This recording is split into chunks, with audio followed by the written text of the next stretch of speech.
Good morning, knuckleheads. How y'all doing?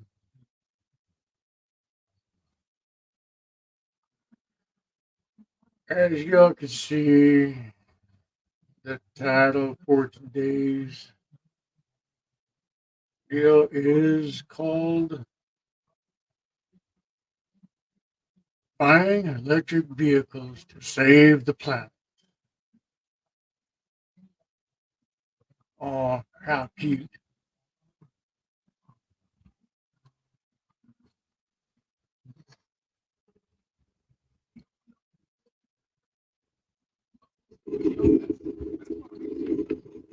We're going to delve into the art of going green. See how y'all like it.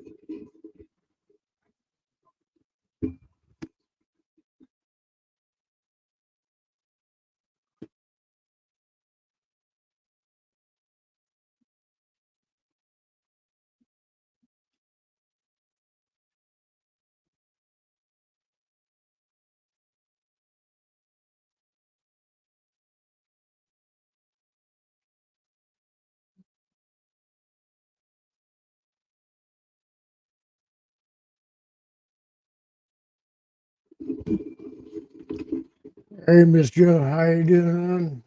Hey, Dragon, how you doing, sweetheart? All right, like I said, we're going to delve into this art of going green. Hold on, let me see why this thing ain't working for. And once y'all are done with tonight's show,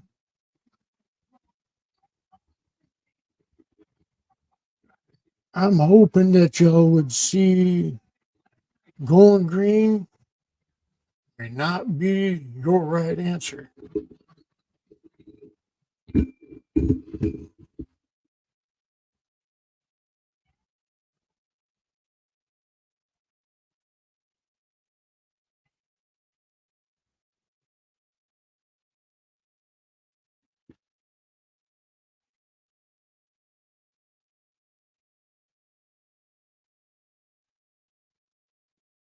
All right, trying to figure out this thing real quick. What's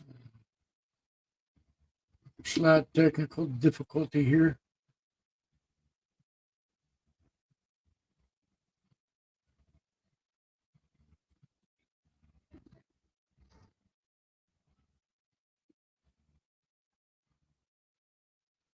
All right, bear with me real quick.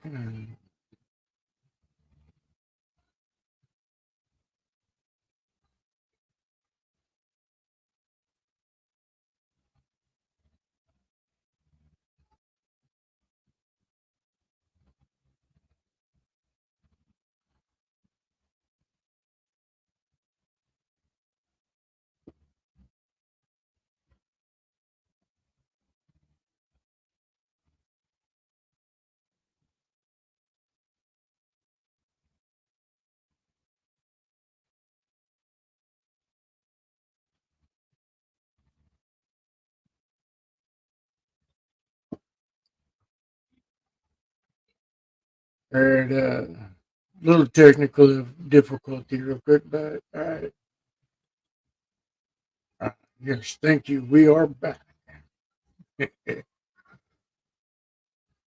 had to restart the computer about 3 times today, just a little bit ago. So, but yeah, tonight, I've been wanting to do this for a while, and I did a video of it a while back, but for some reason, it's no longer there. But I want to discuss this today, because everybody's pushing this narrative of going green because you're actually going to save the planet, right? Oh, how cute. Tonight, when I get done with this, I'm hoping that this sheds more light on what you are really getting into because this really needs to be discussed. I've already talked to a few people that sat there and are buying electric vehicles they're switching to fossil fuel, or I should say from fossil fuel to electric vehicles.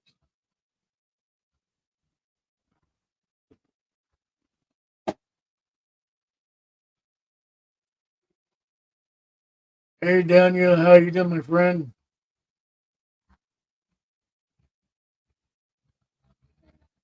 When this came across my path, I was a little shocked myself, but not really.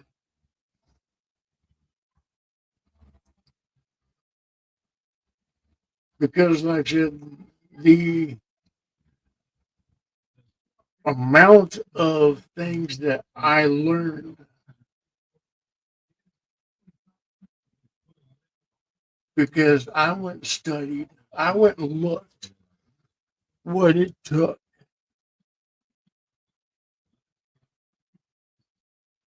to make an electric vehicle. Now, how we're going to start this,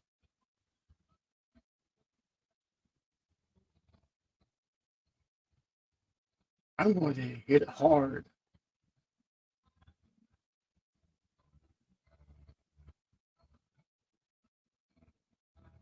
Hey, this says W, brother. How you doing, my friend? Long time no see.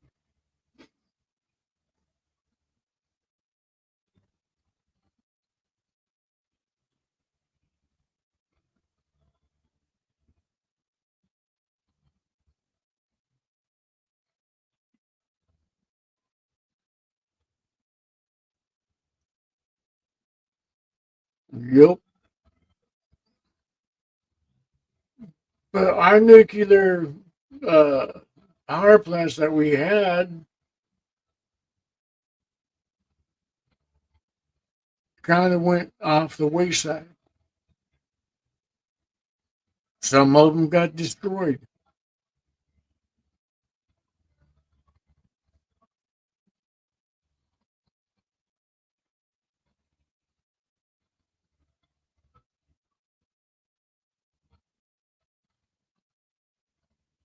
I hear you there. That's what I'm still up here for. But like I said, I'm going to show you guys some things that may shock the fuck out of your asses. But you know what? I'm hoping it's going to be in a good way.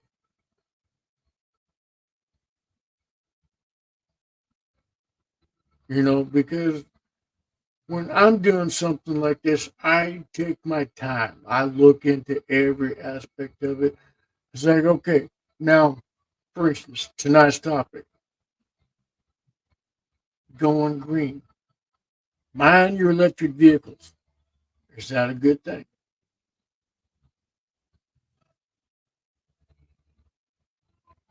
Yep,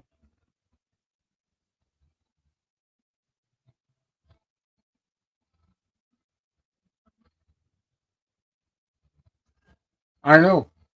I drive by that almost every time I go up to Washington.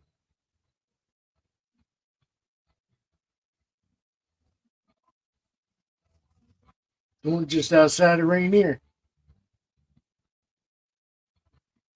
Nothing's ever done with it.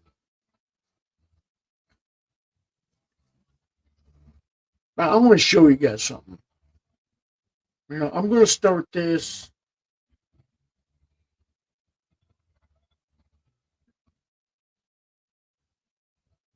Hey, Jamin brother, how you doing, my friend?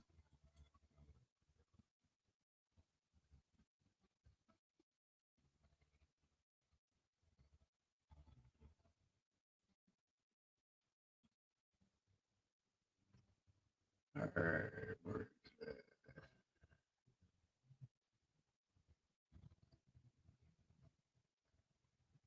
yeah, there we go.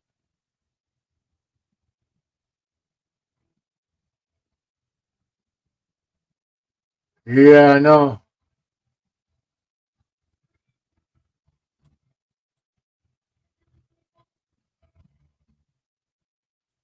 monitored mines in the DRC. It's crawling with children, working like modern-day slaves. A 12-hour-long day of punishing work may earn them the equivalent of £1. Although one of the poorest countries on earth, DRC is rich in minerals. But a history of brutal colonial exploitation looks like being repeated now in 2017.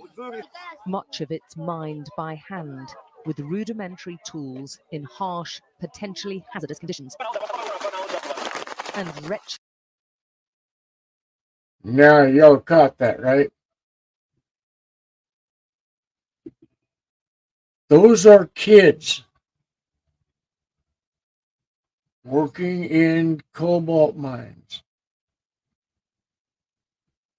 Cobalt is in your electric vehicles. Huh. Imagine that. Those are kids working in a dangerous mine.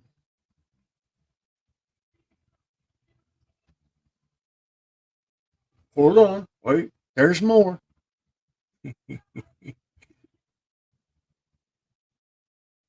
Hey, Betty. How you doing, hon?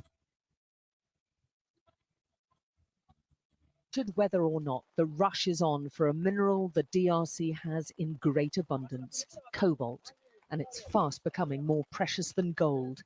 It's a critical ingredient in lithium-ion batteries which power smartphones and laptops.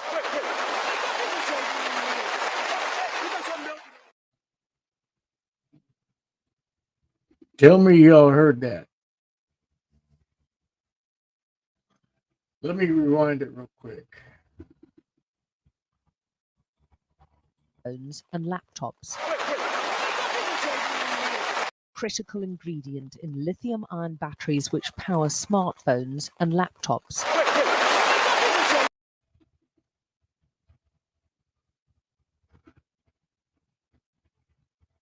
Smart batteries, laptops, phones. More and more increase.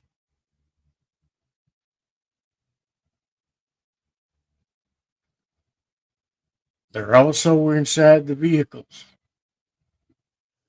Now, like I said, one thing that I just don't understand. Okay. Now, hold on. This is just part of the beginning. This is what I wanted to show you guys first. I wanted to see what life was in that mine, that cobalt mine that you guys are wanting in your vehicles.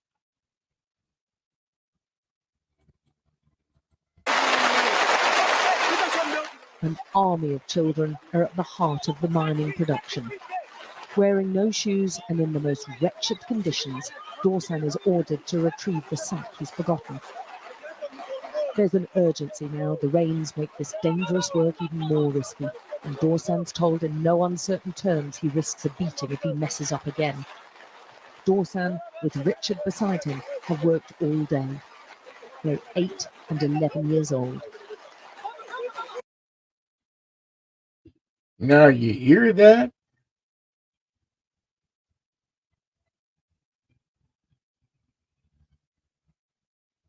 Those kids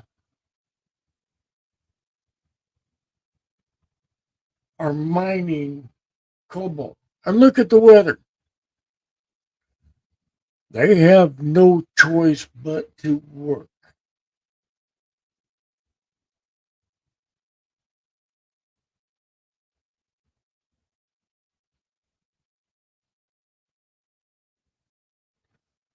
Those kids have no choice but to work in those conditions.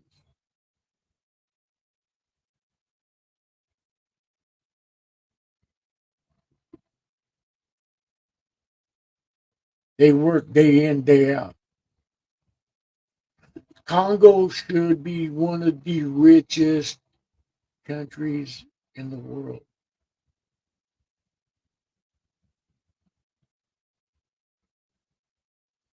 But you just seen those kids. You just seen some of the conditions. Now, keyword, some of those conditions.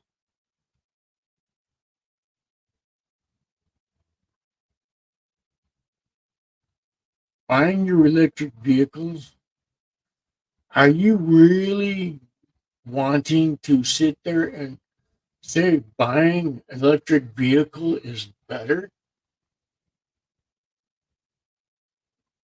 I just showed you a minute ago.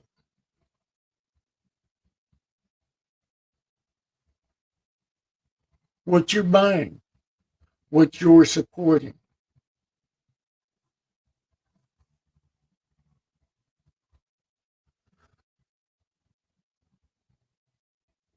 You're buying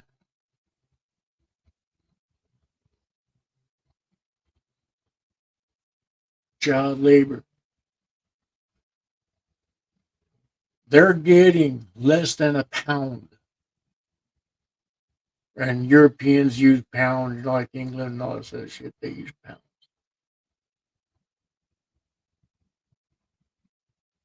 which is not a whole hell of a lot of dollars.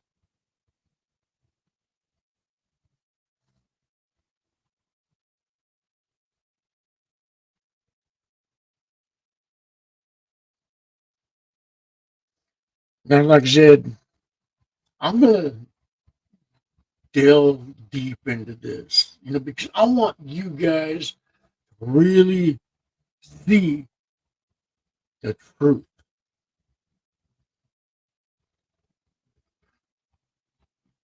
about your electric vehicles.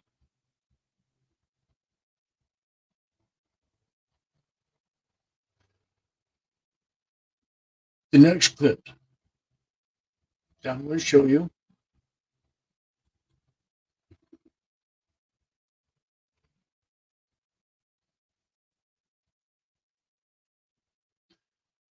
may be a little bit harder,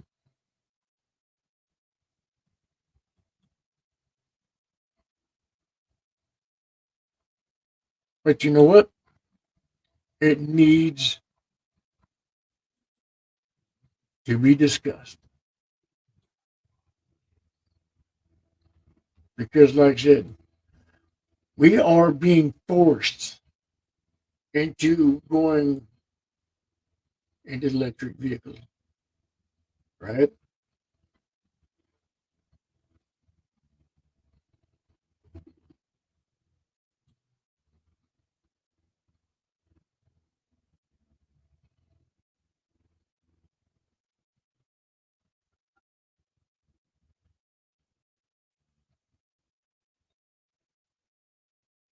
Yep.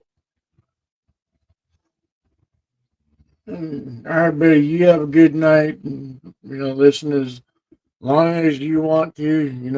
You're always welcome here anytime. And see, like I said,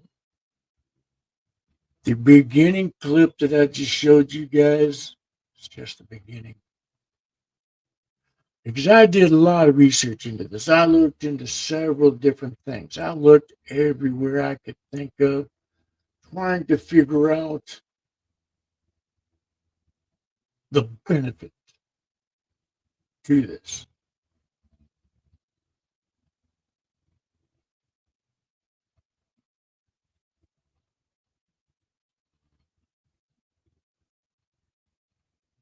Mm-hmm. Oh yeah. Yep. And see, like I said, the next one that I'm going to show you, it may be a little bit different. It may be a little bit.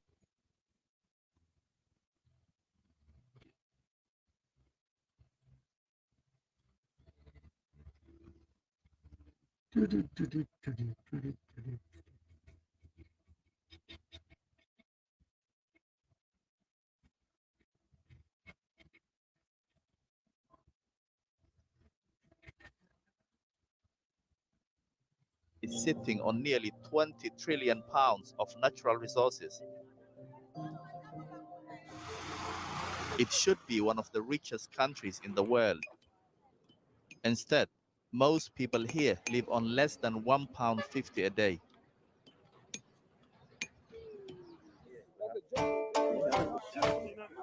Backed up and ready to sell. 70% of the world's cobalt comes from the DRC. It's a critical component in batteries for electric cars. But helping rich countries hit their environmental targets comes at a cost to the people who mine it, like Emmanuel and Robert. Do you have family?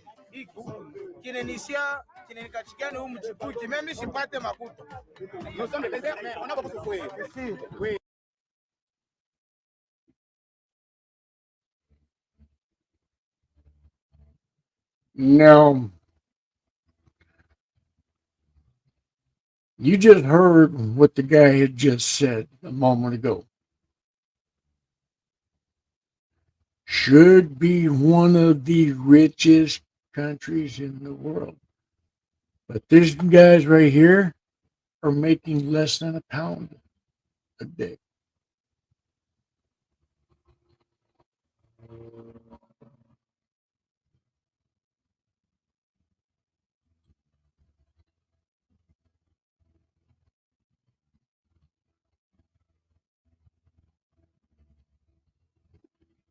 Yep.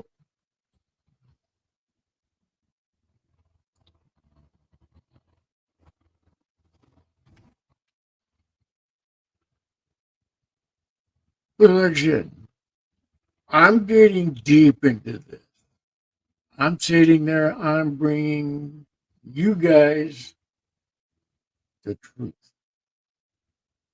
I'm letting you guys decide whether or not buying your electric vehicles is the right way to go.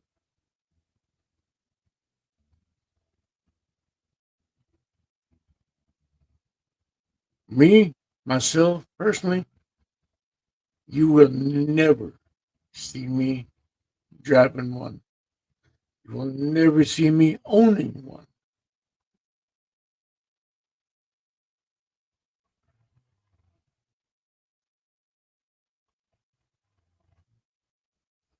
Because I have morals.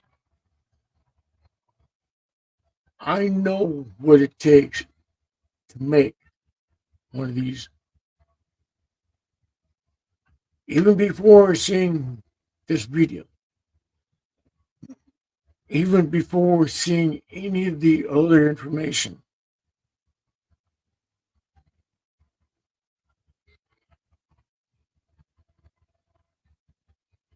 now let's get back into this real quick.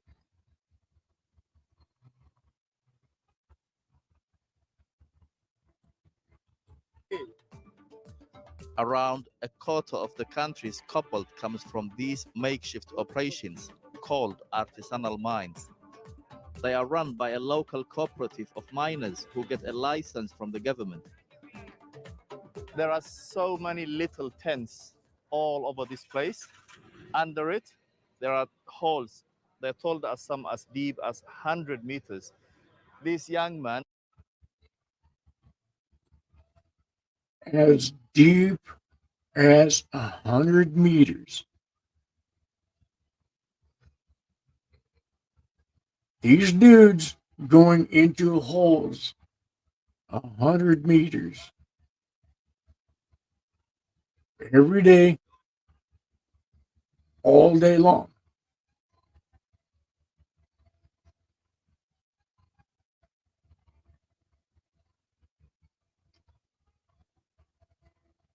To get cobalt for these electric vehicles.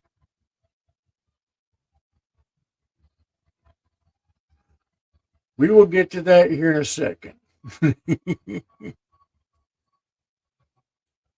go down to dig for minerals.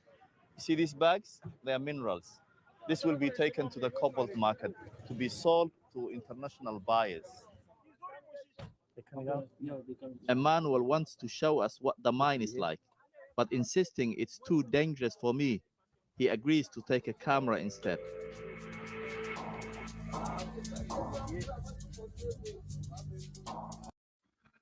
Now, He just stated, the reporter just stated, Manuel said that it is too dangerous for him to go down, but Manuel will go down. Don't that say something right there?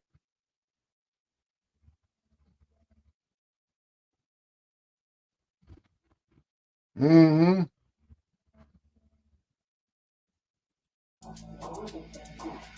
Ah, então. Simba. Simba.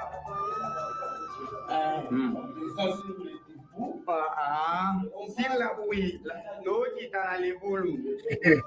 Awa zande libulu. Now y'all are seeing While this. I wait above, Emmanuel clambers down what looks like an endless dark tunnel. C'est libulu. Mon frère. In fact, Emmanuel You guys are seeing that hole, right? This is what they go down every day.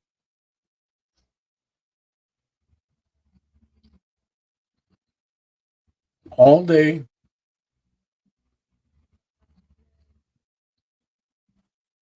descends for ages as the mine never seems to end.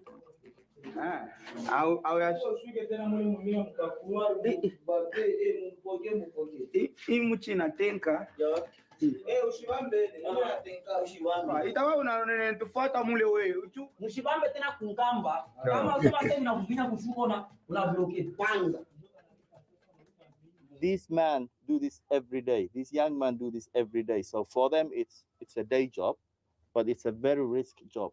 It's a very, very risky job because imagine going deep underground in darkness and just digging for something.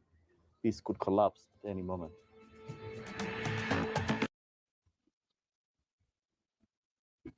See, he said it right there. Said it's very dangerous because at any moment, those mines can collapse. At any moment. Those guys down there in those holes can perish.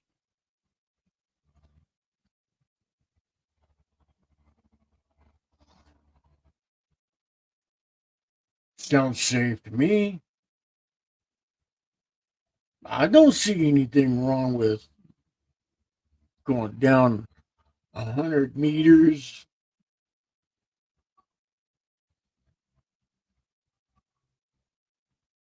Getting minerals so that way people could buy their electric vehicles. I mean, I'm not being sarcastic, but still. How? And yes, they do have to carry those bags up those tunnels again.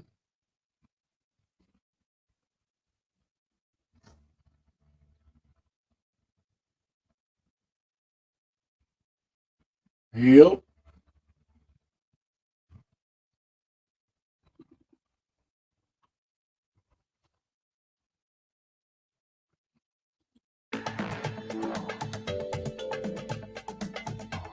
They meet a team of diggers taking a break. Jambo yetu.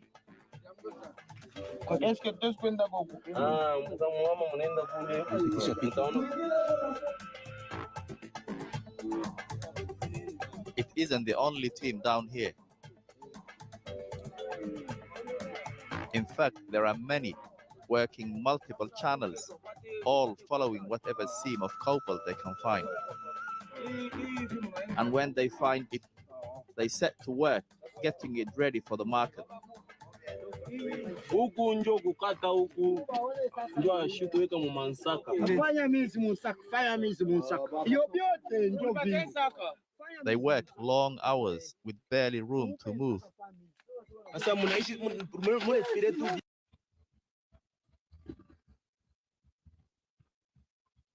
Now, you've got multiple people in your hole. You got multiple people sitting here, different tunnels, different parts of the tunnel,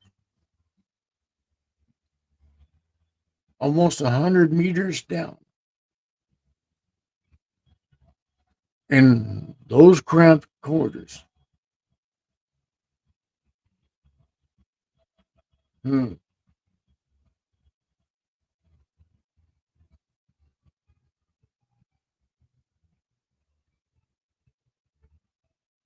Yep.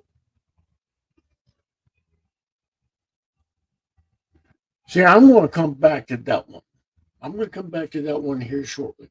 But you guys get the drift of where this one's going, right? Now, for me, I see a huge problem with this.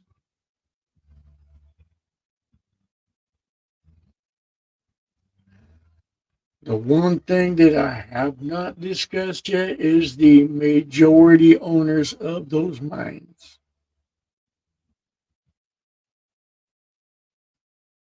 The Congos don't own them.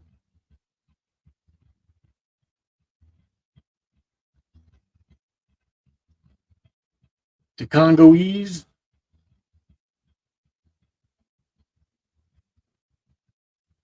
they're the ones that are breaking their ass.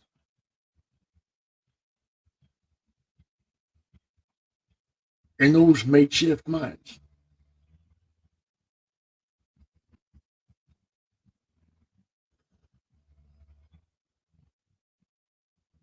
The real country that owns most of those, it may shock you.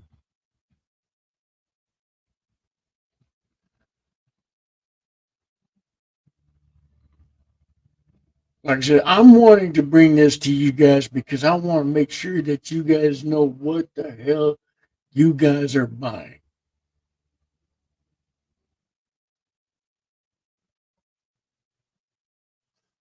I want you guys to see the real truth. Something someone's going to bring to you unadulterated, unfiltered, no bullshit. Make up your mind whether you're not saving the planet by buying electric vehicles is the way to go.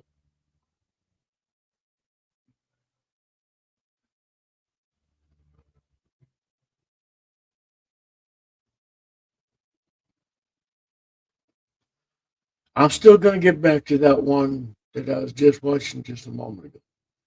Let's go into something else. Let's go into the realm of lithium part. Hmm, interesting. The lightest metal on the planet.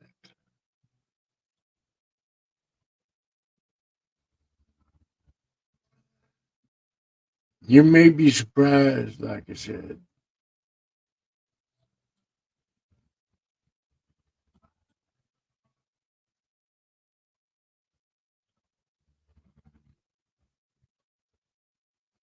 Now, for those that don't know or can't really see,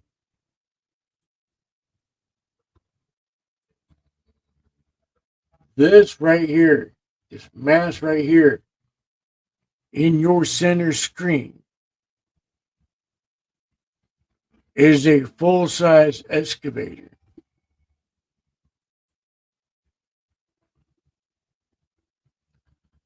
That thing right there is a full size excavator.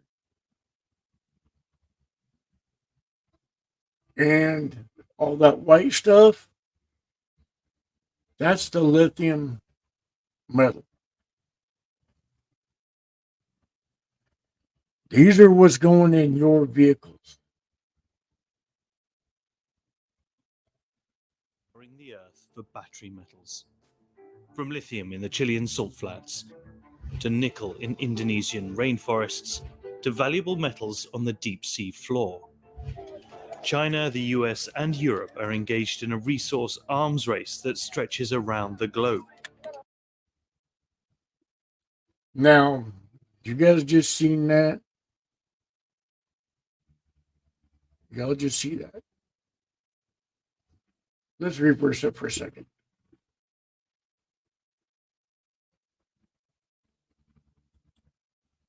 The floor.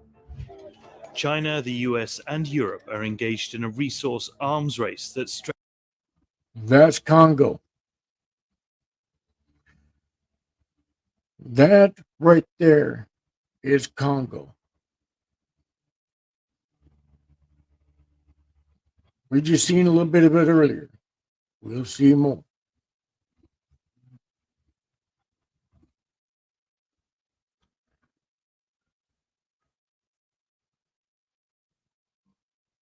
Well, the rainforest is being devastated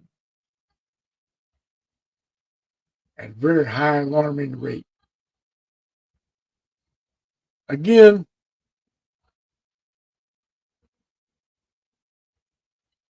this is what it looks like right here. This right here.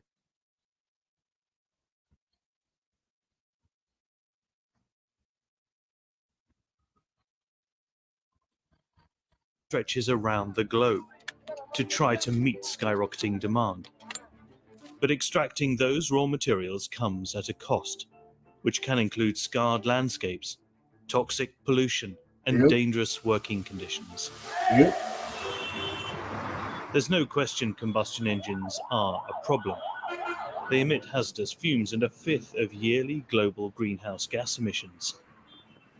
Electric cars are promising to change all that. Experts say the benefits of EVs outweigh the costs. Now, those little silver things that was just being put in the vehicle. Let's go back for that second here real quick.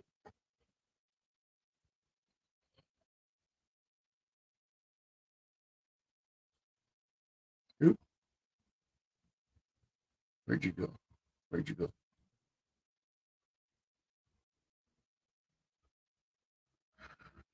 Come on, little fucker.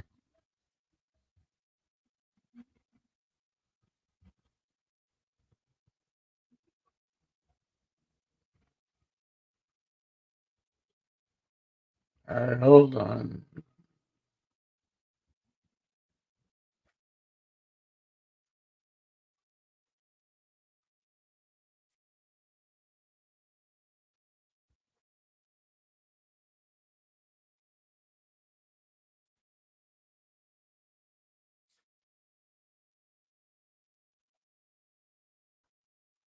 All right, there we go.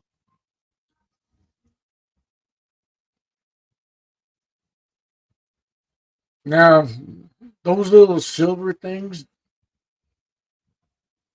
Let's get back into this real quick.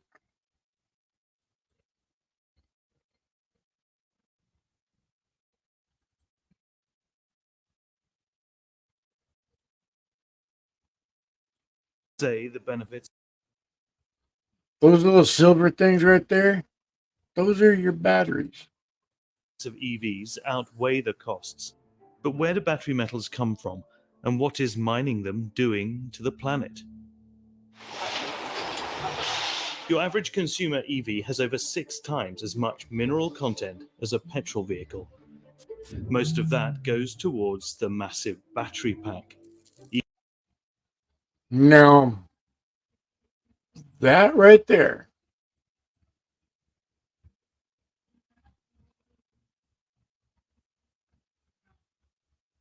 that right there,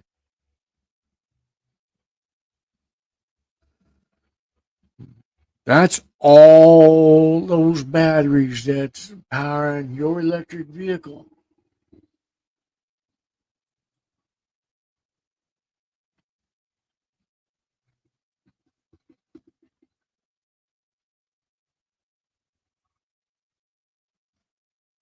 Yep.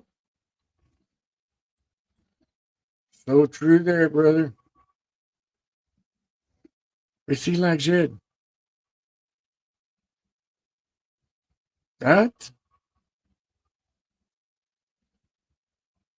all those are batteries that are powering your vehicle, your electric vehicle that you are buying right now, that you guys are sitting there jumping the gun for, trying to force this shit on us.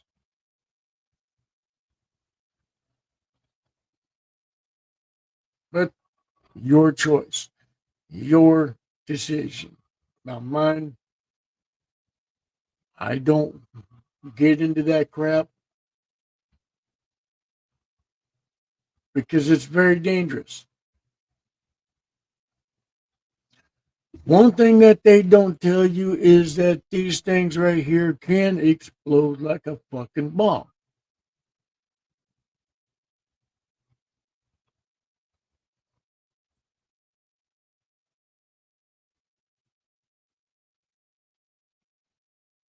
Yep, that is so true.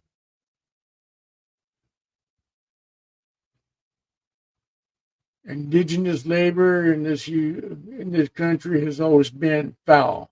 Each one is made up of thousands of cells. It's here that lithium ions move back and forth between an anode and a cathode as the battery charges up and then powers the vehicle. This is where you'll find many of the minerals at the center of today's mining boom.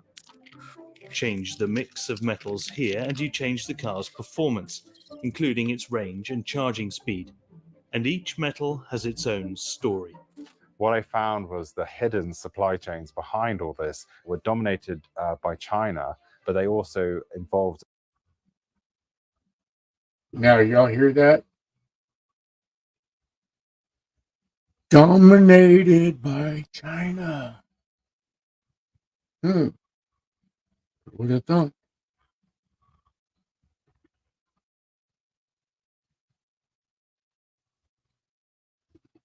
China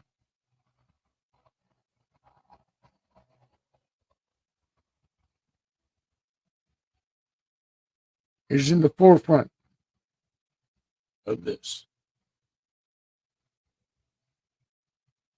They own majority. A lot of trade-offs, environmental impacts, and a huge need for minerals. This is Henry Sanderson. His book, Vault Rush, looks at how the race to go green has upended global supply chains and transformed landscapes, like in Chile's Atacama Desert. What struck me when I went there was just the sheer size of these pools in the middle of the desert. Locked away in these vast salt flats is a lightweight metal used in nearly all EV batteries, lithium. The silvery white mineral is the world's lightest metal and can be found in rocks, clay, and saltwater. More than half of the global lithium resources are in the so-called lithium triangle in Bolivia, Chile, and Argentina. Lithium here is stored in underground saltwater called brine. Billions of gallons of it are pumped to the surface every year, where it is left to evaporate. The lithium from Chile actually has a low carbon footprint because it's using the energy from the sun. The more yellow the pond, the higher the concentration. Al principio veíamos color de turquesa, donde tenía un poco porcentaje de litio. Acá ya tiene un gran porcentaje de litio, ya sea. It contains.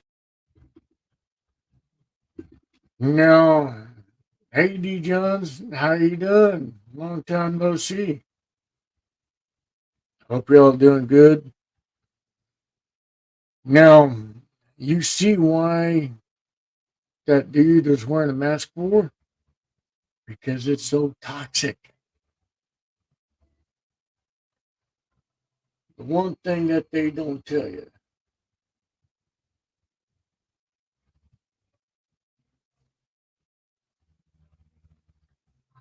There you go.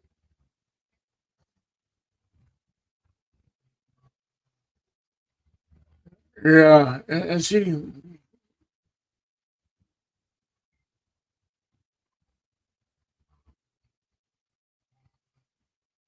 like I said, we're in a world where everything's being forced down our throats. You got all these alphabet bitches going around sitting there saying their shit's right. You got people pushing the electric vehicles on us.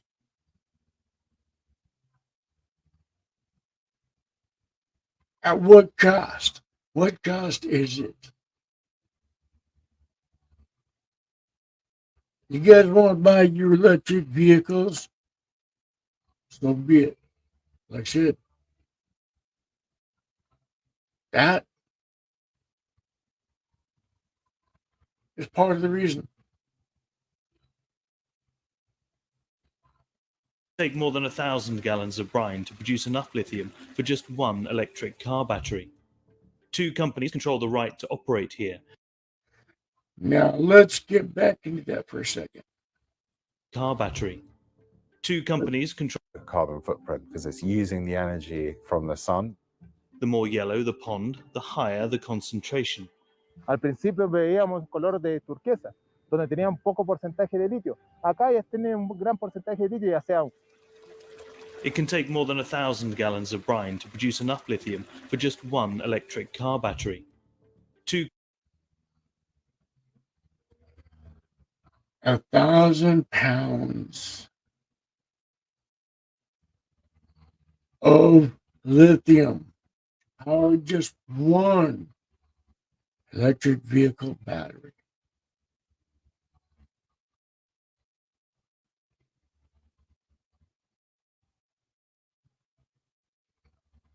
That's an awful lot of fucking shit.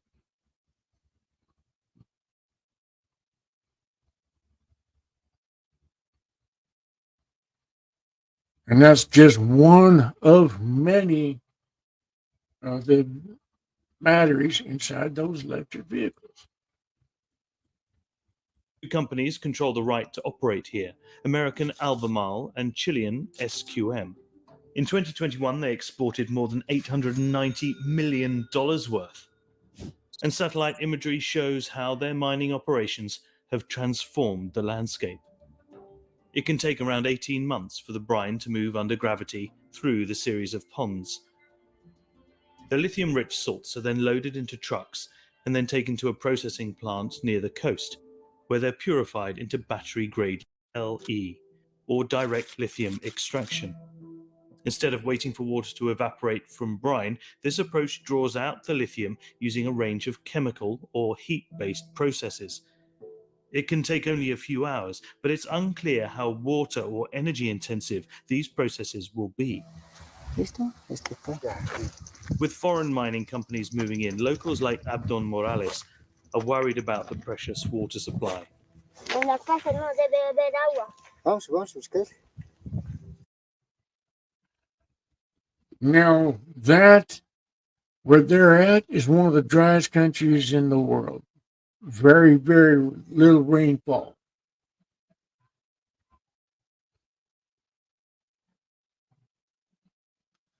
Their water resources are very scarce. The mining company uses majority of that water. Do they care about the population? No, they don't. Because money. He's disillusioned after years of high hopes for Bolivia's lithium industry. A pilot plant was opened 60 miles from his home in 2013, promising jobs and prosperity. But Bolivia lacked the technical know-how to scale up, and the jobs never came. Abdon is not against lithium mining. He just wants any company coming in to extract the metal to be open and honest. Este tiempo poca agua. Ante todo, siempre el diálogo, ese sería el camino. Que ellos vengan a sincerar, a decir, esto es lo que vamos, esto es lo que necesitamos. porque si ustedes no nos van a dar agua, estas plantas van a ser un elefante blanco.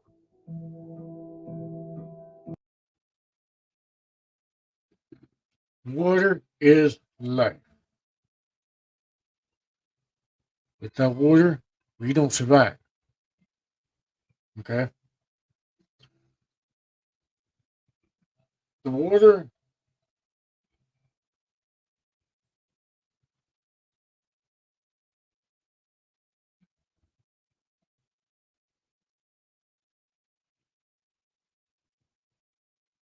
well,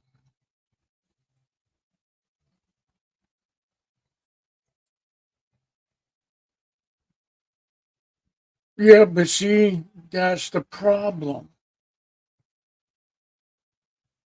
It would cost more to do it the right way. Hey, J Mac, brother, how you doing, man?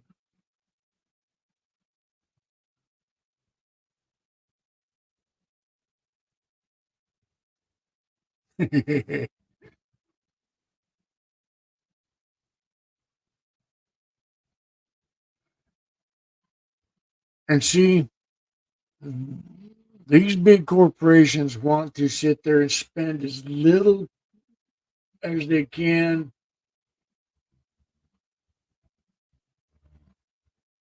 to get the most profit out of. They don't care about the little guys. You guys are seeing it just right here. You guys seen it just in the beginning, where they're using kids in their mining. Kids.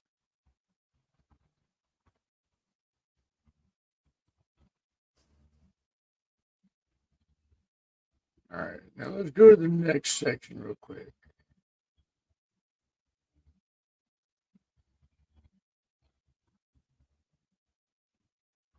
Oh, yeah. Years and billions of dollars. Most copper mines look like this, vast open pits where the rock is blasted out of the earth with explosives, leaving behind stepped walls that can plunge half a mile into the earth. In many cases, these pits remain long after the mine has shut down. This one in Butte, Montana, closed down in the 1980s, and the pumps that would normally keep water out were shut down. The liquid you see is in fact a bath of acids and heavy metals leached from the surrounding rock. In 2016, over 3,000 geese died soon after landing on the lake. Now workers have to keep a round-the-clock vigil, scaring away migratory birds with gunshots, lasers, even drones. If birds land here and start drinking the toxic brew, it can cause organ failure. Again, keyword, toxic brew. These are what's being mined.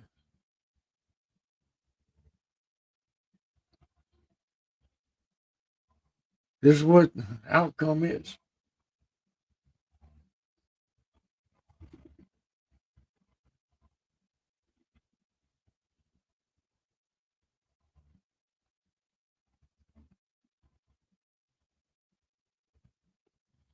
Yep.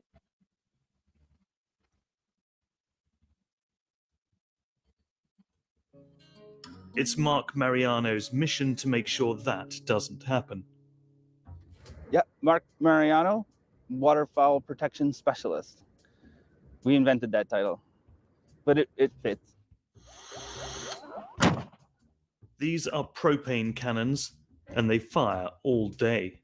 They mimic gunfire, which a lot of the birds are scared of for obvious reasons. On special occasions, the birds might get their own private fireworks display.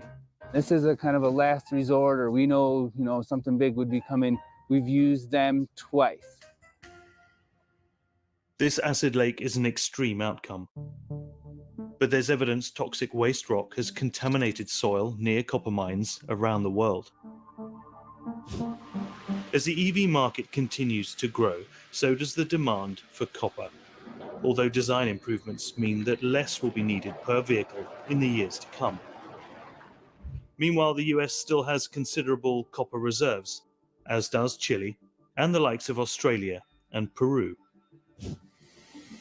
Other battery metals are not so well distributed, like cobalt. The metal is a popular choice for battery. Now, remember,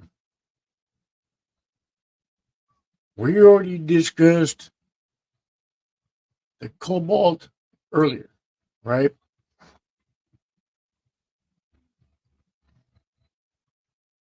This is where it's going to get interesting again, because this is another key element in your electric vehicle.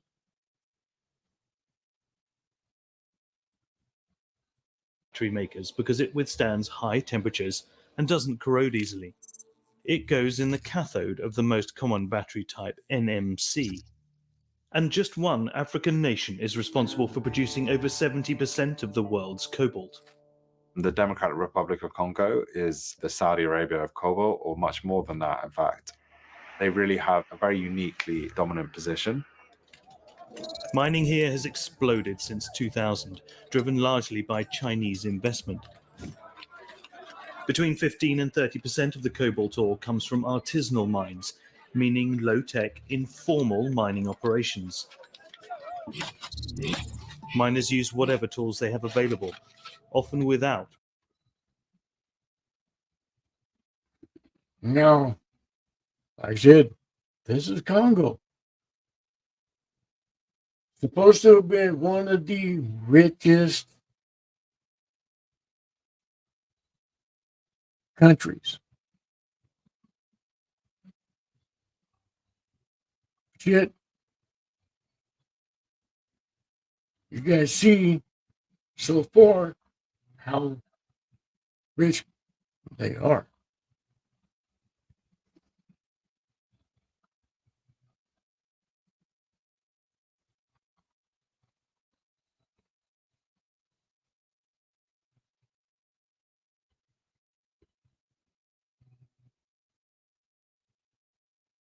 Yep.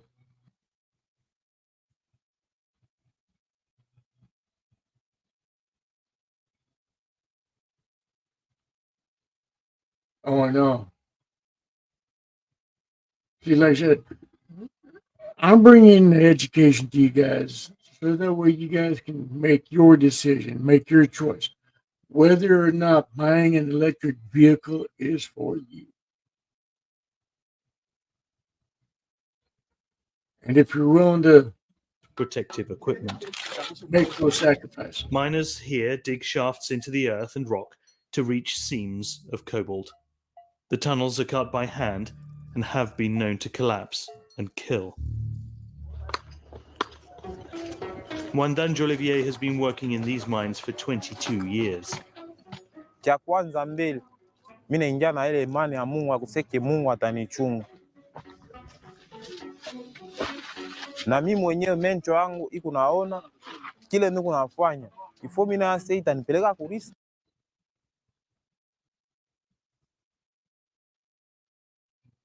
That guy has been working in the mine 22 years.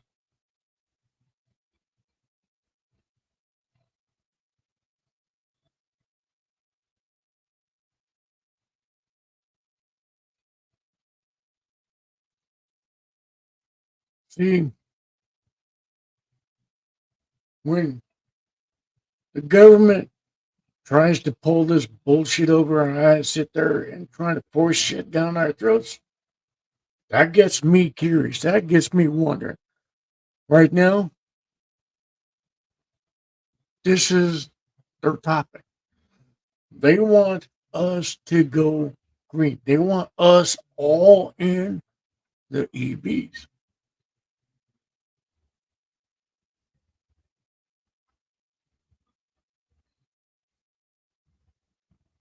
So far, I was not known this beforehand.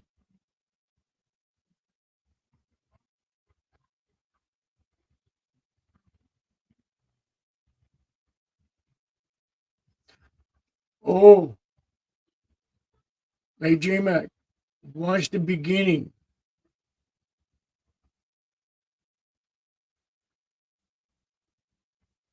Because the beginning is where I got serious first. You're gonna really go, what the fuck?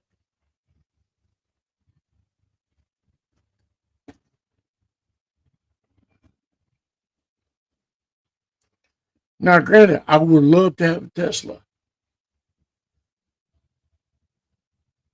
but I don't care for the batteries. I just love the body style. I love that look.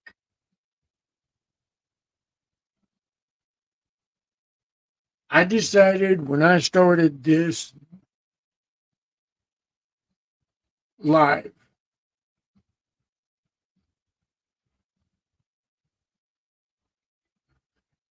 to hit hard. In fact, let me do something real quick.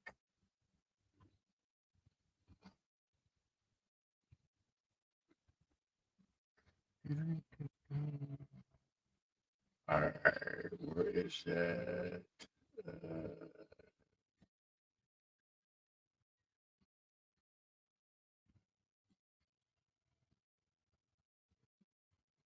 Yes. There we go. Even this punishing work may earn them the equivalent of £1. Although one of the poorest countries on earth, DRC is rich in minerals. But a history of brutal colonial exploitation looks like being repeated now in 2017. Much of it's mined by hand with rudimentary tools in harsh, potentially hazardous conditions. And wretched whether or not, the rush is on for a mineral the DRC has in great abundance, cobalt, and it's fast becoming more precious than gold. It's a critical ingredient in lithium-ion batteries which power smartphones and laptops. An army of children are at the heart of the mining production. Wearing no shoes and in the most wretched conditions, Dawson is ordered to retrieve the sack he's forgotten. There's an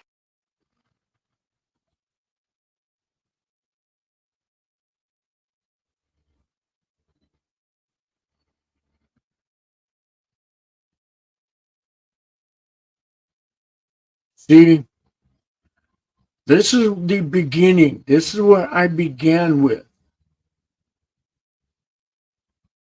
This is the cobalt mines. This, yeah. And remember, just a moment ago, we had just seen this kid that's been working for 22 years. 22 years.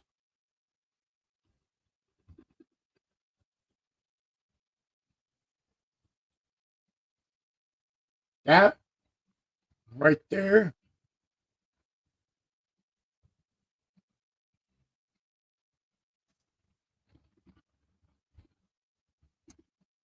would be just about the right age where the other kid was at.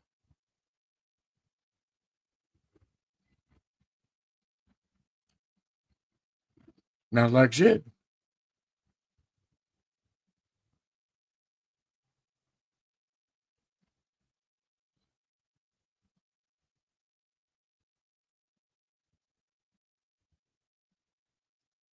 exactly.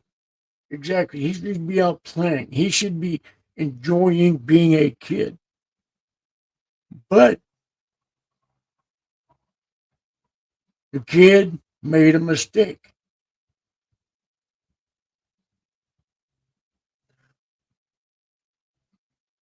If they make a mistake, they are beaten. They are whipped in front of everybody by the Chinese owners.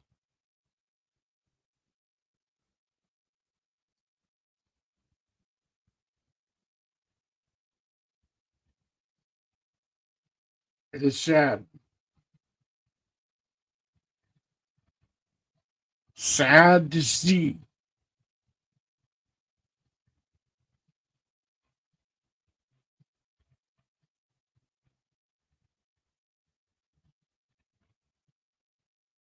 Yep. I've seen videos where in Congo, kids were beaten. Hey, I make mistakes too. Besides, I read Japanese anyway, so. But like I said, this right here,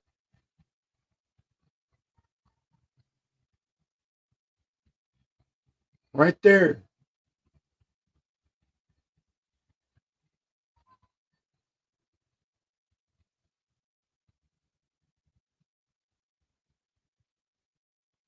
see, like I said, when I do a story, I don't just do the face. I don't look, oh, okay, you're buying this.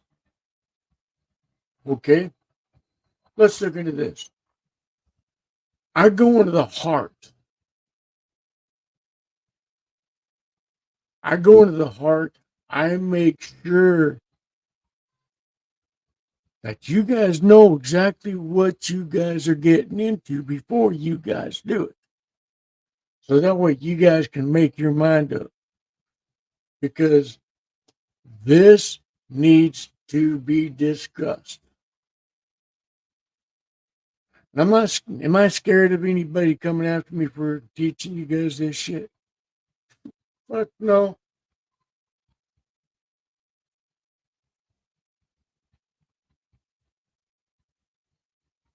Because I'd rather have you guys know the truth than a pack of the lies that the government's telling you. I'm showing you guys the proof. I'm showing you guys the receipts.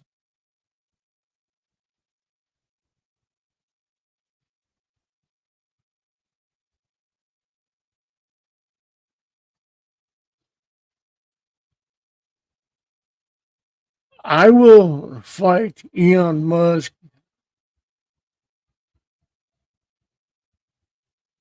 for as much as he paid Twitter for.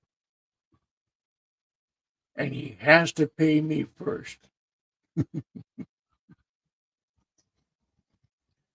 And when that little bitch pays me the money, you know what? You guys will get benefited as well.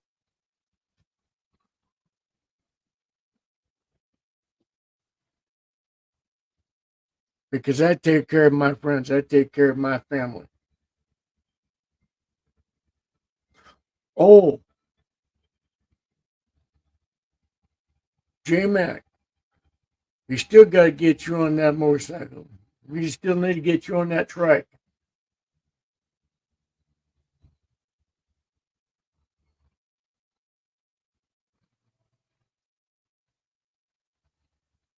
Urgency now. The rains make this dangerous work even more risky, and Dorsan's told in no uncertain terms he risks a beating if he messes up again.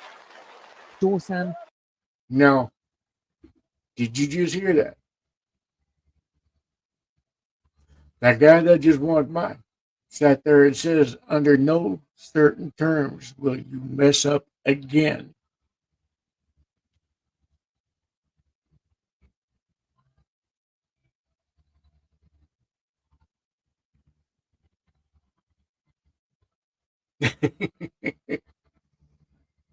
Hey, I'm good.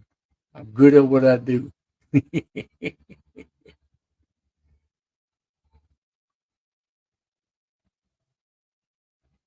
like I said, the guy that just walked by, that little boy,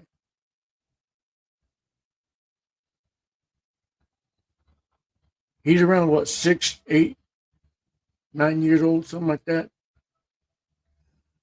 was told by that guy walking by, under no certain terms, will you fuck up again?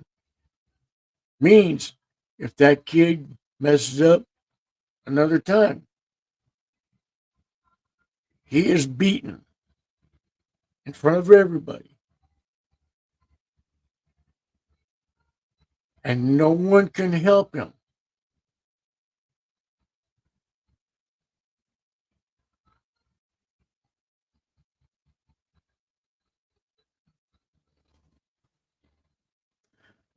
I'm going to do multiple videos just on this alone.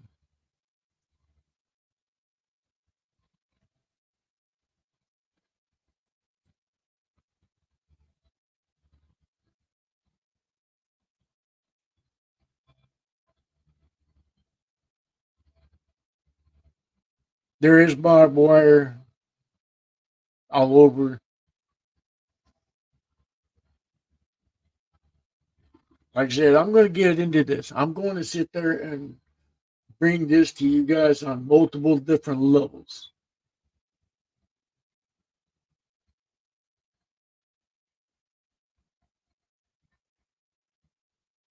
Because, like I said, the one thing that these people are not telling you is that these batteries are actual explosives.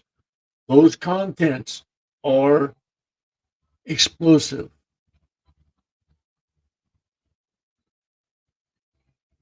One battery damages and it explodes.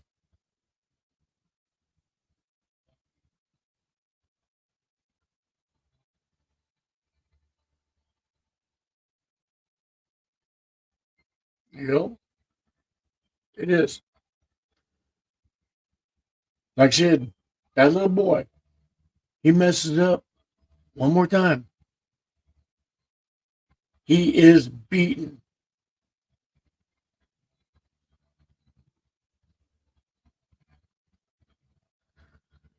See,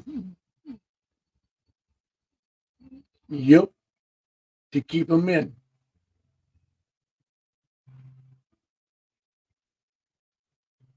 China owns majority of those mines. They have strict rules. And like I said, I'm going to bring more of this just on the vehicles.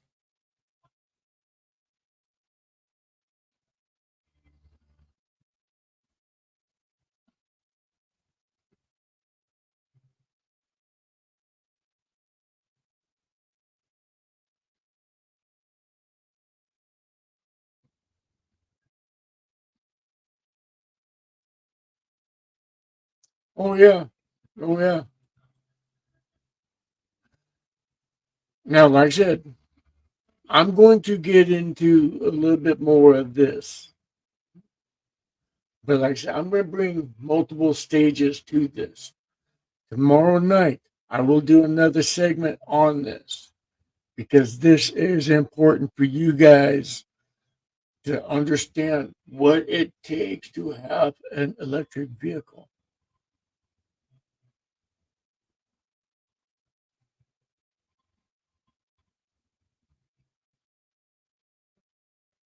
So far, if this was my first time watching this, now if I'm on your side and I seen this,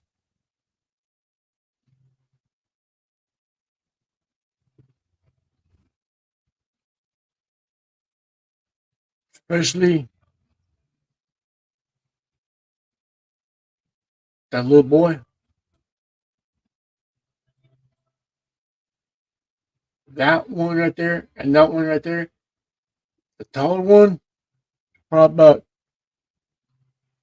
9, 10, 11 years old. This kid right here,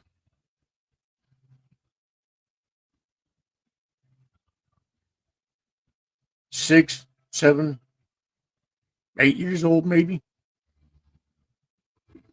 And They're forced to work.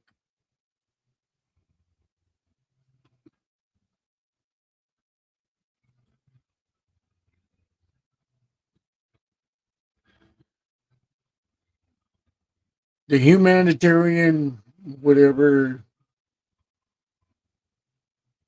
have tried for many years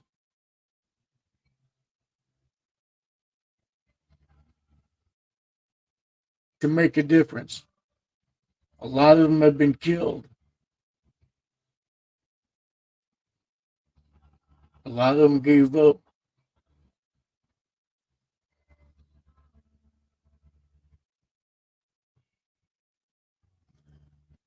In order for them to do anything, they have strict guidelines, strict rules that they have to follow.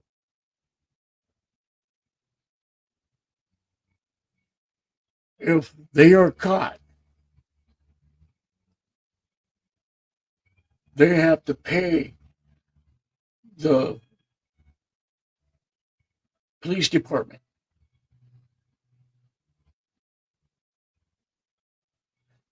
If the humanitarians are caught going into those mines, trying to make a difference, they're killed, beaten, passports taken, arrested for however many they want.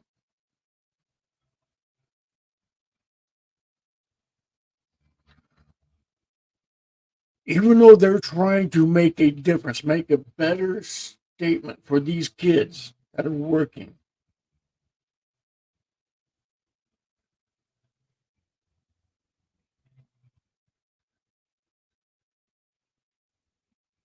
I've seen the videos of it.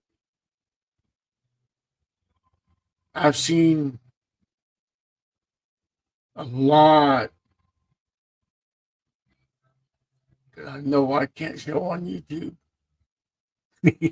but I'm going to anyway.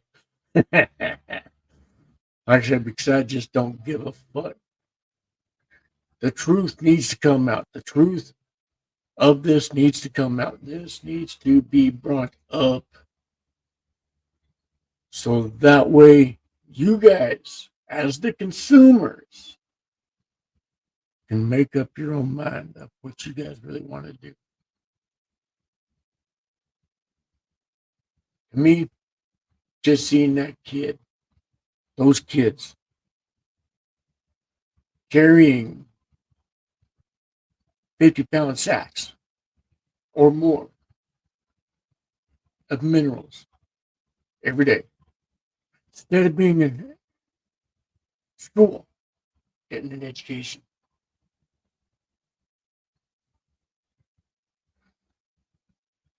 Not out there playing with friends. Not enjoying being a kid. That right there pisses me off to no end.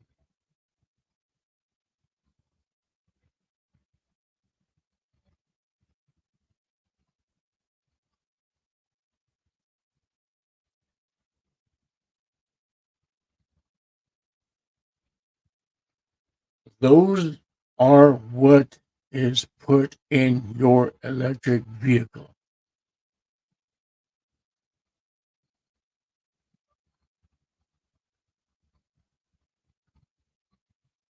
Those are what is put in your electric vehicle.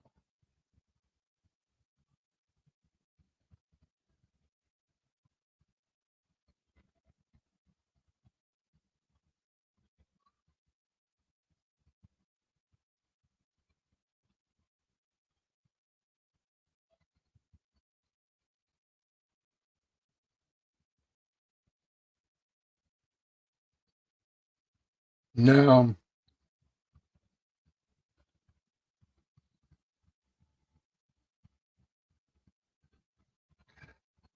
yeah, you got me on Discord. Just shoot me up anytime. If you guys have me on Discord and there's things that you guys want discussed, let me know.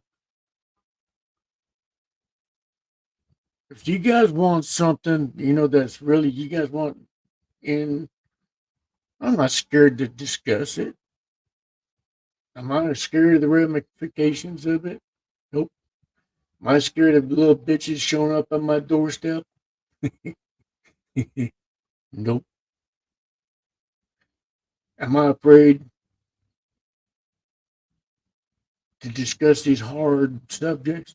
Nope.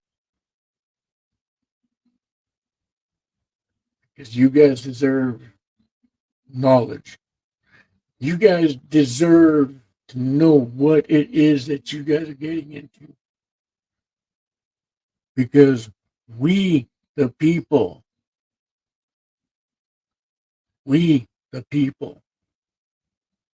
not just of the United States, we, the people of the world, need to know this.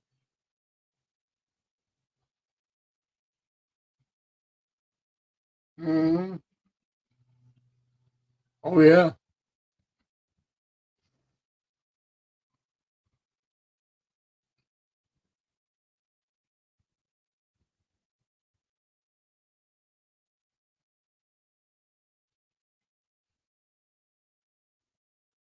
Yep.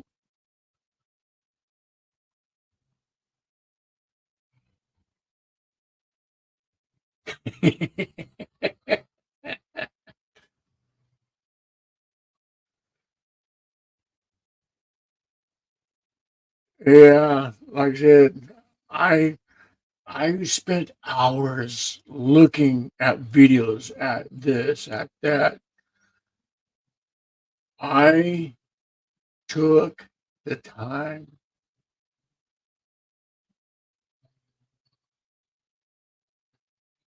looking into every little piece. When I see a story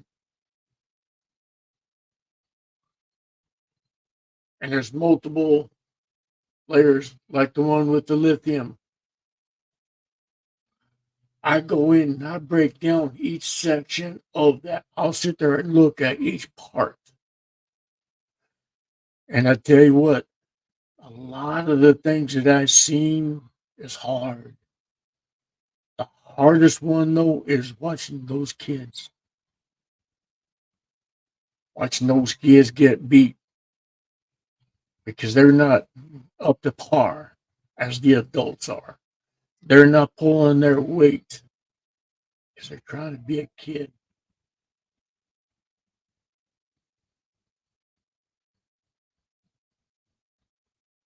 Y'all just heard just a few minutes ago where that guy walked by that little boy, like about 6, 7, 8 years old, maybe. Said, under no certain terms will you fuck up again. That's a direct threat to a kid.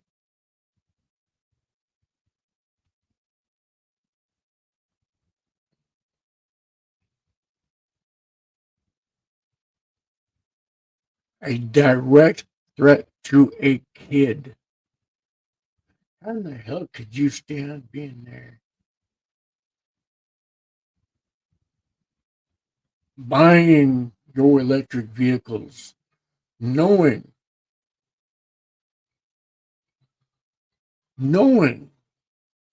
just what you guys seen just a moment ago. How could you guys stand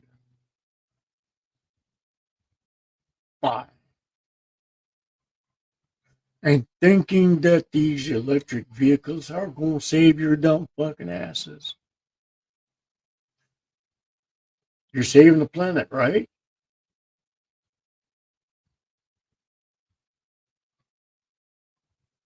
Okay. The amount of copper alone in an electric vehicle is more than 100 houses.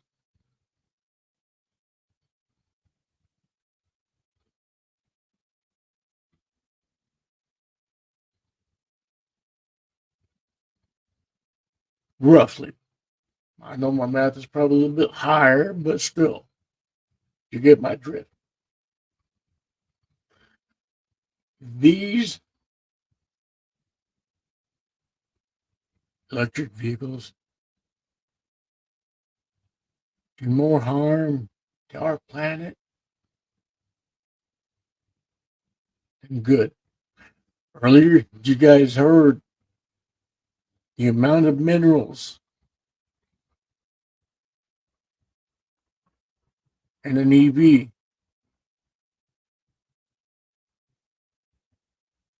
is a whole hell of a lot higher than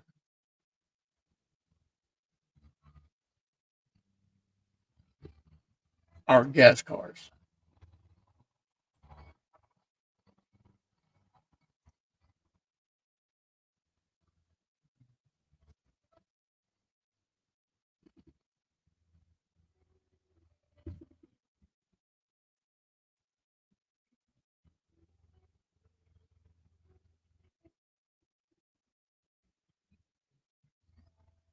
Oh, yeah.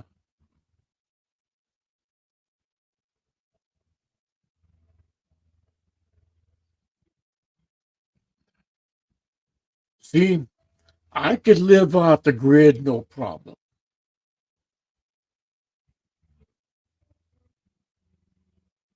I could live without technology no problem. Because when I go out in the woods, very first thing I see is I see the food trails. I see shelter. I see medicine.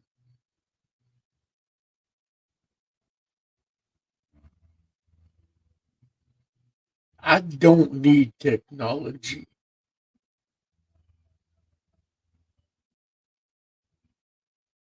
to survive. I'm glad for it because I get to talk with you wonderful people every day. I get to sit there and learn every day. But yeah, let's get back into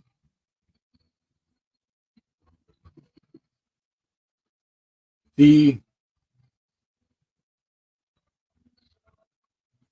second. They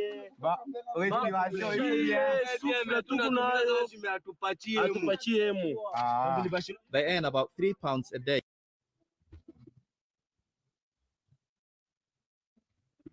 Now you guys seen. I'm hoping that you guys seen that.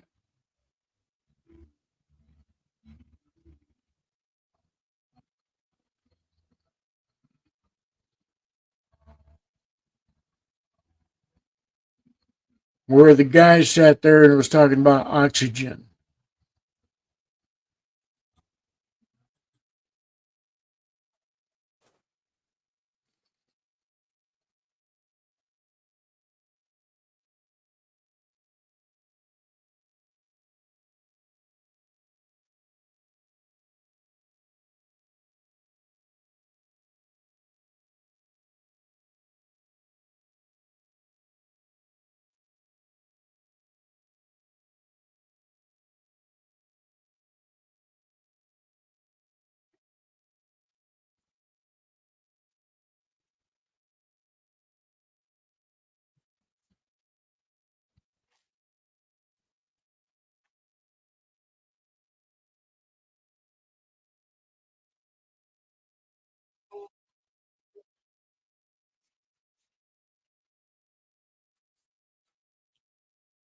Now this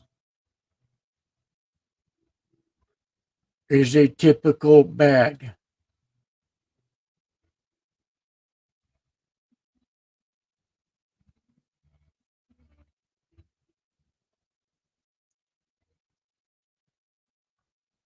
They have to carry that bag and many more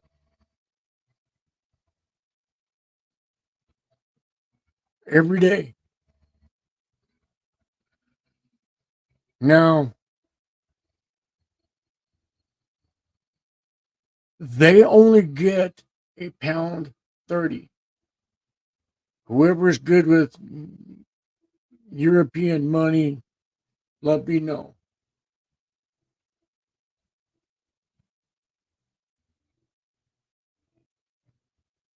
Yep.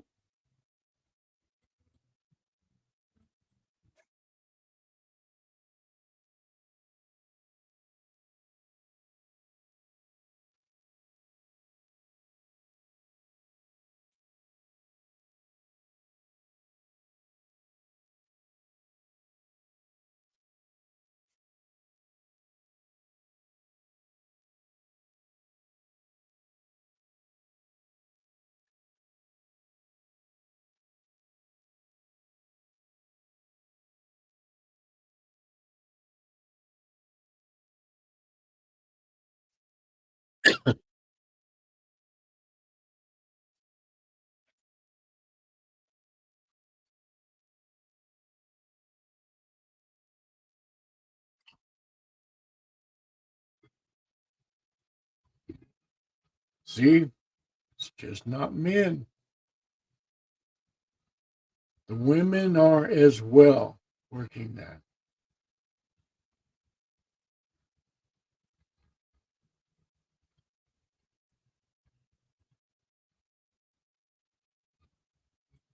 More than most in the DRC, but it's still very low. tozomona mbongo te lokola tosala boye soki tobimisi biloko tozwa mbongo intere ka bango nde baozwa intere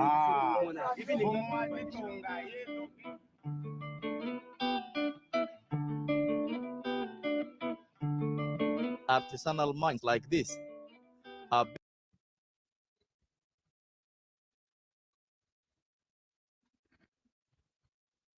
The air quality is so bad, they don't care though. They manage.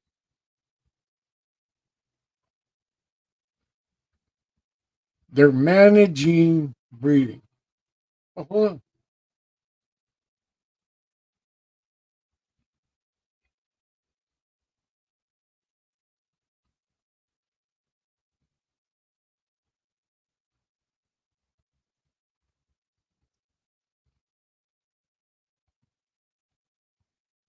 built in the shadows of vast industrial mines. The huge pits provide the bulk of the world's cobalt. Every industrial cobalt mine is majority owned or operated by foreign countries. Usually, it's the Chinese, while the DRC itself owns only a minority stake in most mines.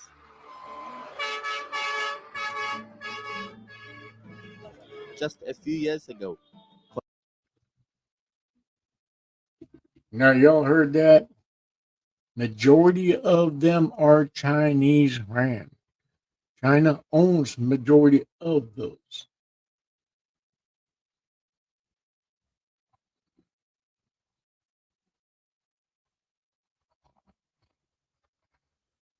I will get into that also. Like I said, these are multiple different deals because I'm bringing this one to you tonight. I'm going to do a little bit each time. Tomorrow night, I will do a little bit more because, like I said,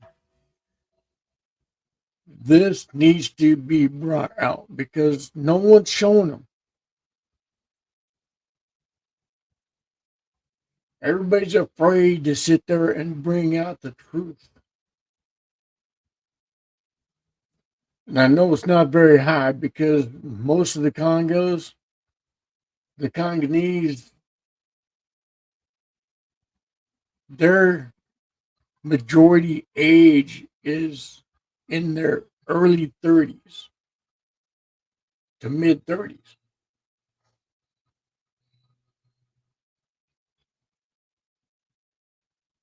Oh, yeah, yeah.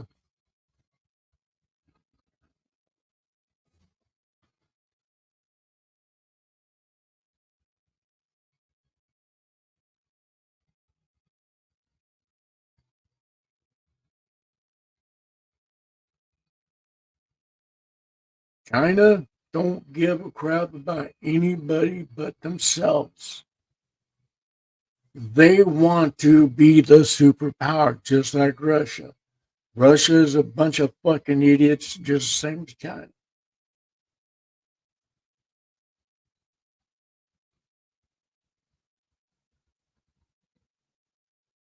Because they're money hungry. China owns majority of the mines. Kolwezi was a sleepy town, but it has been transformed. Anywhere you go, towns and cities across the world, you see monuments of heroes, leaders, and important figures. But here in Kolwezi, they celebrate miners and their equipment. This just shows how important mining is for this community and for the country in general.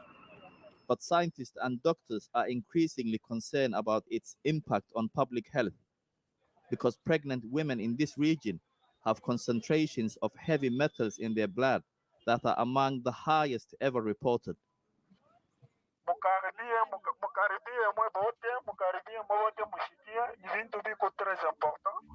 The artisanal mine has important visitors.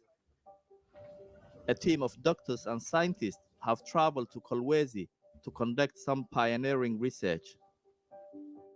Il y a beaucoup de poussières, il y a une exposition assez forte aux poussières minérales quand ils creusent les minéraux. Et donc, nous voulons examiner leur état de santé pour voir quels sont les problèmes de santé que l'on peut rencontrer dans l'exercice de leur métier.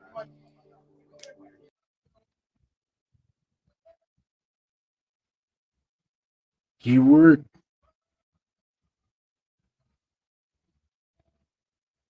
Pregnant women. Major birth defects. Major health effects. They're talking right now about the miners, their health system.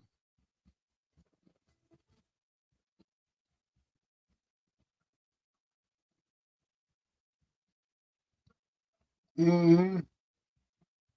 Oh, yeah.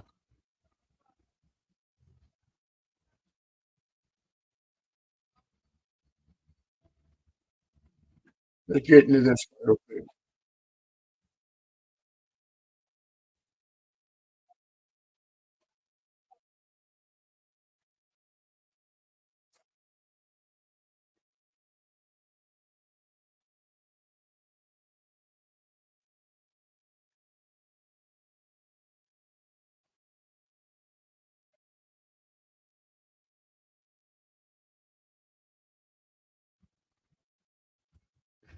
You guys heard that, right?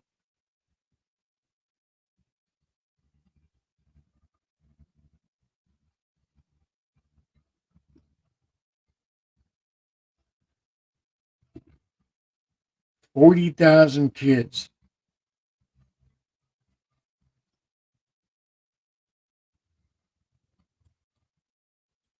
Last year, they published a landmark study into how newborn babies are affected by mining. Ndio nasikia hapa shingo pale kusa inaleta ushafuko kitanda unasikia It showed that copper and cobalt miners in a city 200 miles away are 5.5 times more likely to have children with birth defects. Now, this team wants to find out if the same is true here in Kolwezi, the epicenter of the DRC's cobalt trade. We want to see the birth defect because the exposure to certain chemicals, including metals, are associated with birth defect. Alongside the scientists, local doctors are also trying to work out the scale of the problem.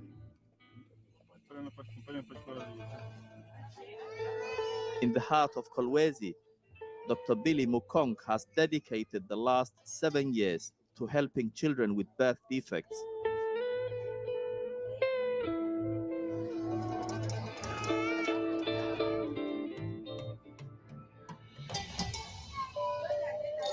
Tutafanya kama vile tunafanyaka donc bo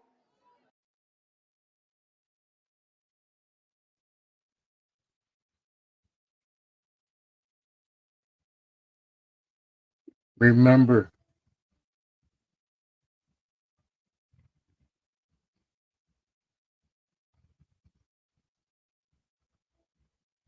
remember those images for a moment. Just remember those.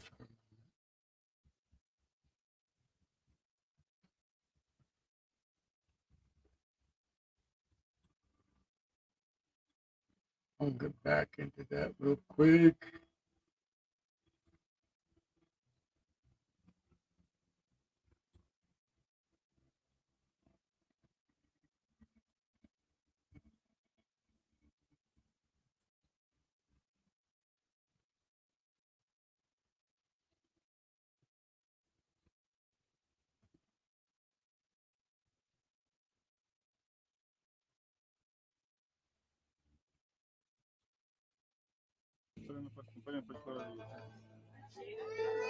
In the heart of Kolwezi, Dr. Billy Mukong has dedicated the last 7 years to helping children with birth defects.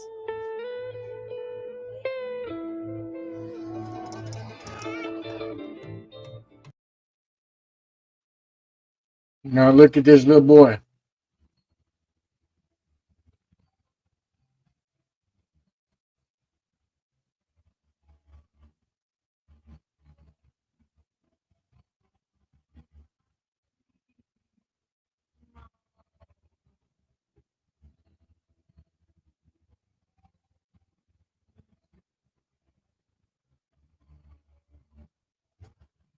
Look at that little kid right there.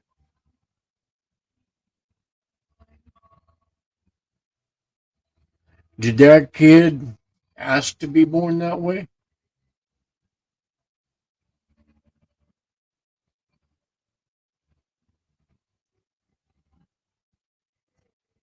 Did that little kid right there deserve to be born that way?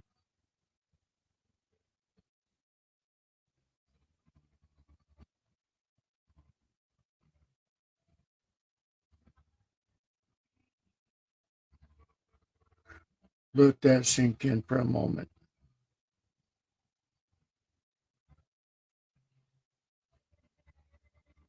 Let that sink in real quick for a second.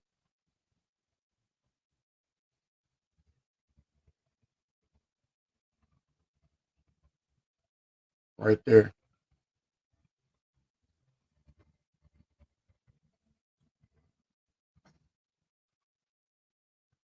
Again, that pisses me off seeing children used in that kind of form, being put in those kind of situations where they have no control over.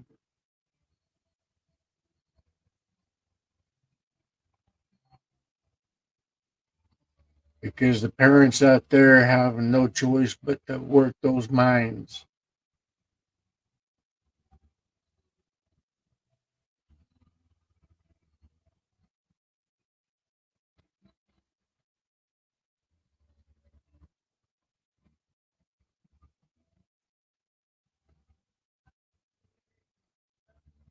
Oh,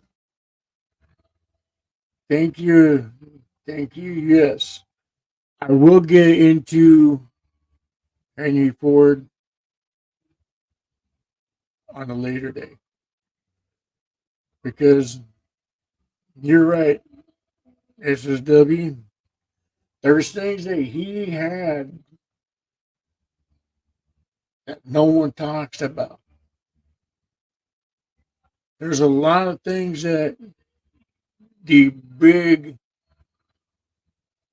corporations never talk to you about. But like I said, this is just the beginning. This is where this is all beginning. This is where I'm bringing this to you guys as a whole. Because you guys need to know. You guys need to know the truth. You guys need to make up your mind whether or not you're going to support this or not. You guys think that you guys are saving the planet by buying electric vehicles.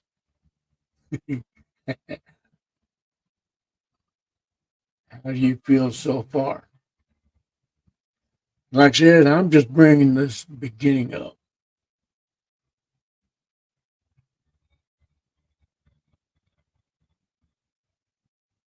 there's more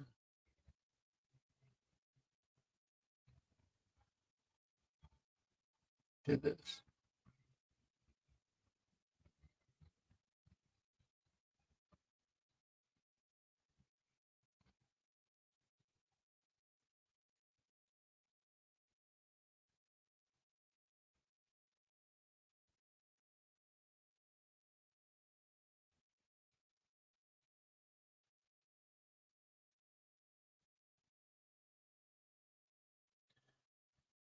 All right, J Mag.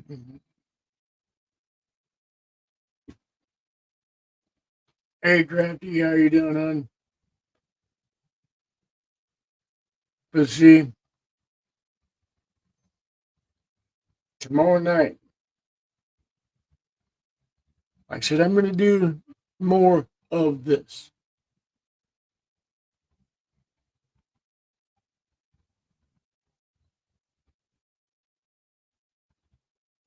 This is going to be multiple sections. Like I said, I want you guys, as the consumers, to know what you guys are buying. I want you guys to sit there and really look at what you guys are getting into. If you guys are sitting there all for saving the planet, great. I'm for saving the planet because this is the only planet we have. Mother Earth has enough to satisfy our needs, not our greed. And all this shit is just by greed.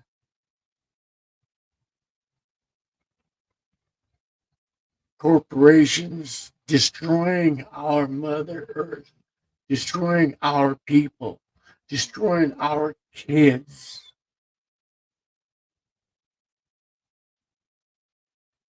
For money.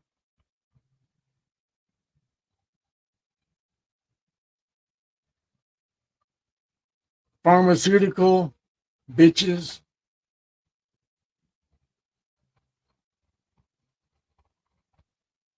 Big corporations. Our government. They don't give a fuck about us whatsoever.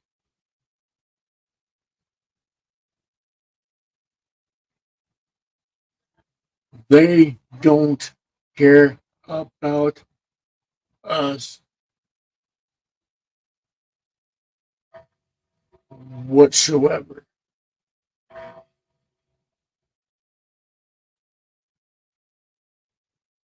Black Sabbath said it well.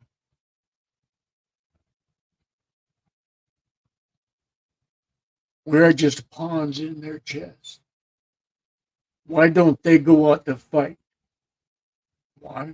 Because they leave it to the poor. We fight not just as soldiers in wars on other different countries. We fight every day to survive. We fight for everything we get. We fight to make it every day.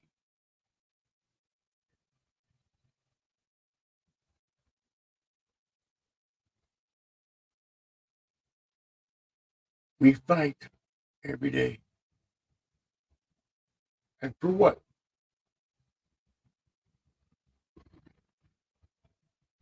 Are we getting rich for us busting our asses off every day?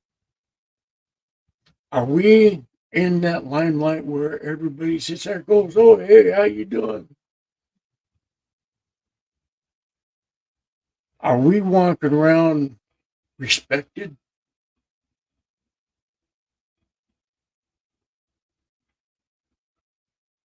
Because our hard ass work that we put in every day.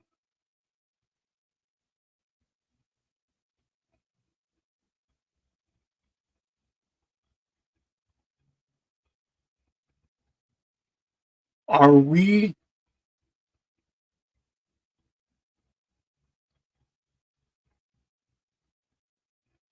not the strength? Are we not the backbone that makes this world go? Where's our piece of the pie?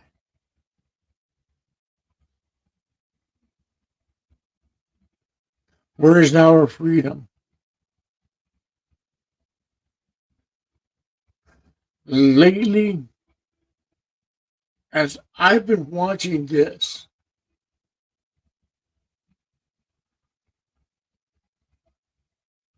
I've watched them all. I've spent hours on this. So far, I spent almost 2 weeks just on this alone, just on the electric vehicles, just on cause and effects, trying to see if this is the right way to go, if this is the smart way to go, if this is not what everybody says by saving our planet. I looked at all different mining corporations, all of this shit, the polluted water, the lives that it's destroying, the deaths.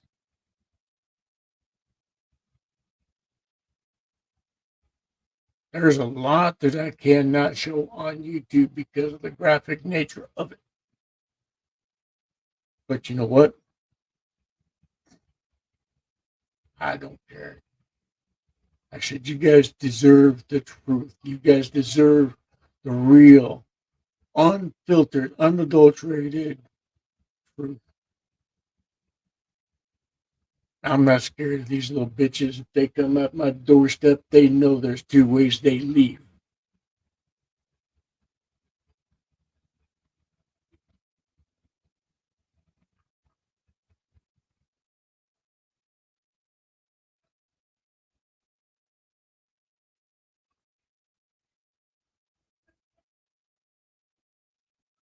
See, I'm not scared. I don't let fear stop me. Like I said, they want to come to those doors.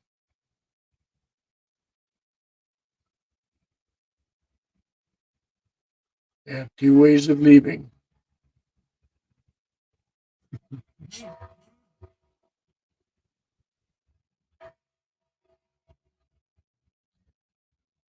Because either you come in as a friend or leave in a bag. My reaction is how you come at me. And will I stop telling you guys the truth about what you guys need? Nope. Will I sit there and I get stifled because of being forced to by bigger corporations, ScrewTube, what have you? Fuck no.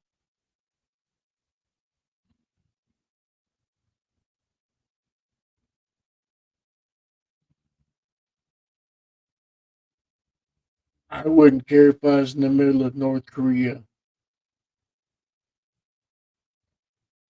I'd still tell you guys the same exact truth. I would sit there and still do my best, even if it meant my death.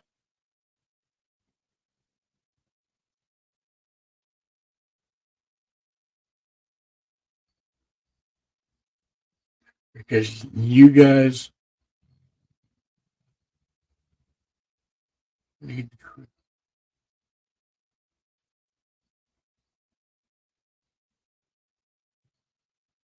We, the people, need to be pissed off. We, the people, need to stand up. We, the people, need to start thinking for ourselves instead of looking at the government for handouts.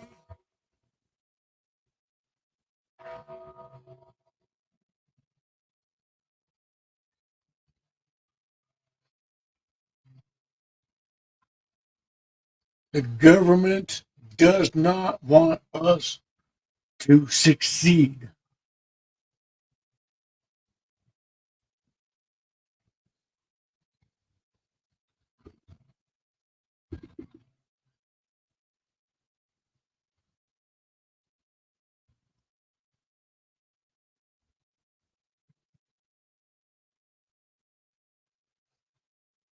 Because it's already evident right there.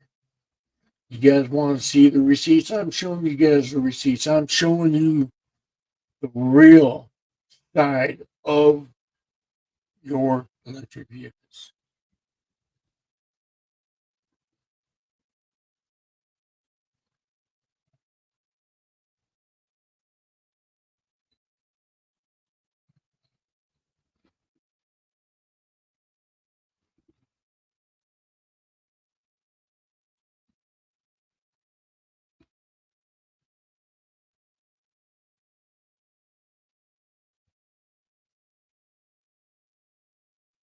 More risky, and Dorsan's told in no uncertain terms he risks a beating if he messes up again. Dorsan, with Richard beside him, are with all day. Great. Now, see, look at the condition these kids are working. 8 and 11 years old. Even this punishing work doesn't guarantee enough for food. Dorsan hasn't eaten for 2 days now. This is what helpless looks like, and he's one of the children making millions for multinational corporations in America and China whilst they suffer in squalor. For this, they'll get maybe 8 British pence a day.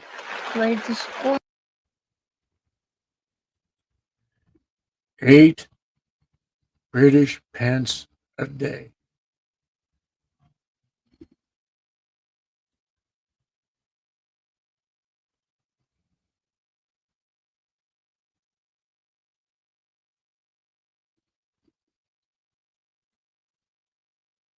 Eight British pence a day.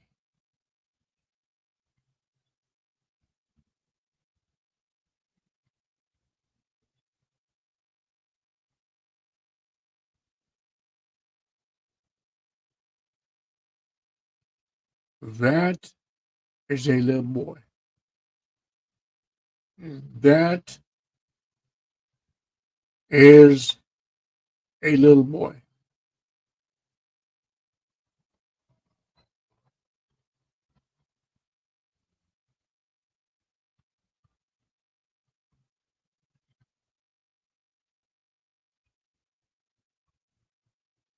He's working hard as the adults should. That boy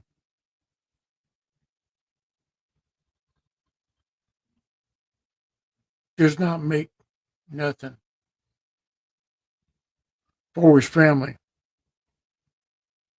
Is this what we're going to have for our future right here?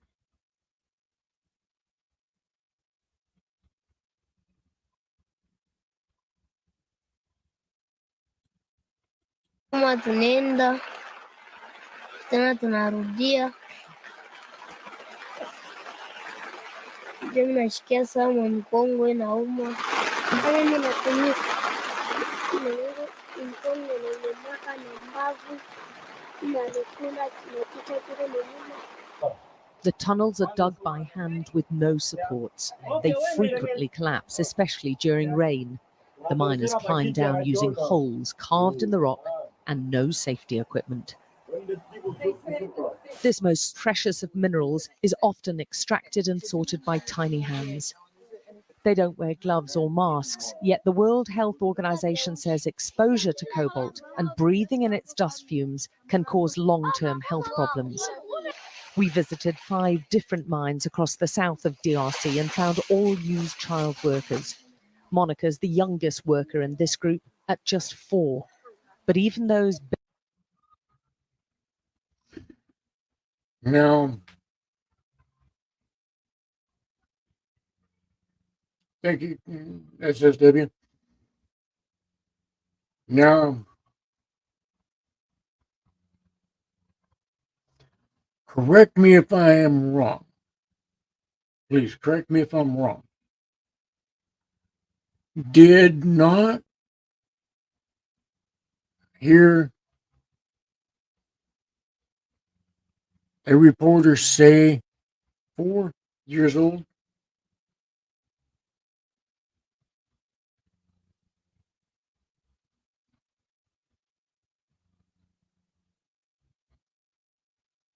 Did that not just say right there, 4 years old and working in a mine?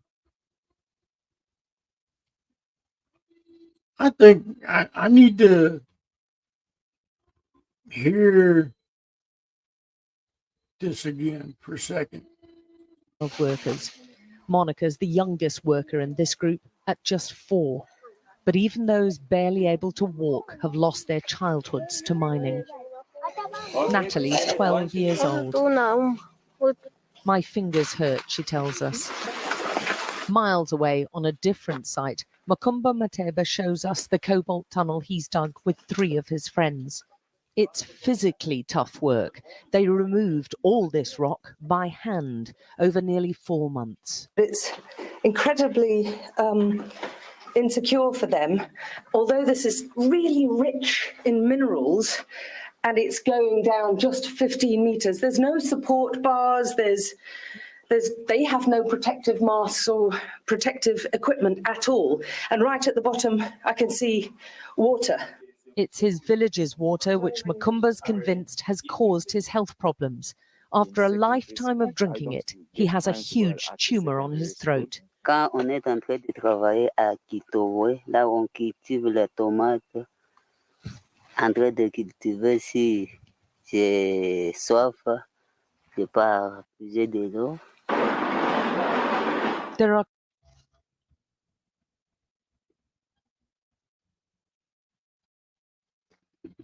Now,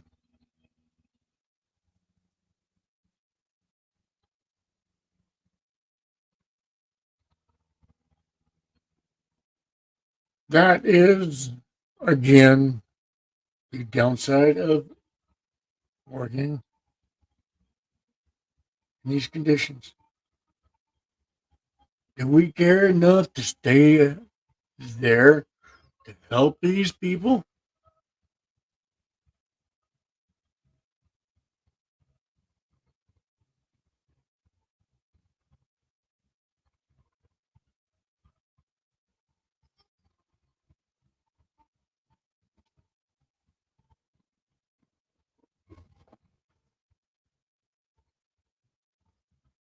Is this what you really want right now?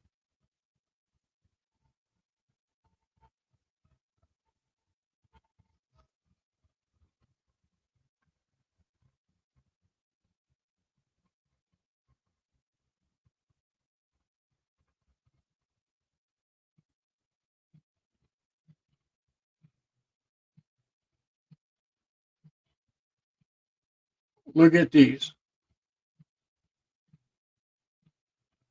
Look at these. All you guys see in this picture are children.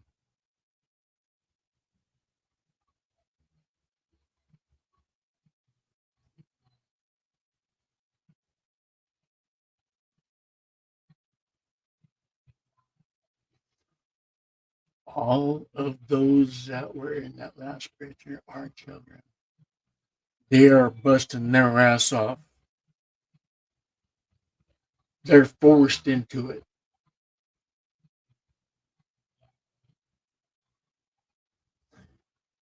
You bitches sit there and say you want to save the planet by buying your electric vehicles. Fuck you.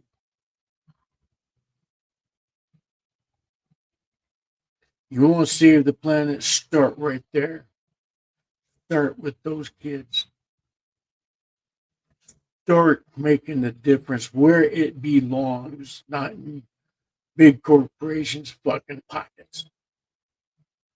Because you guys just see what big corporation does.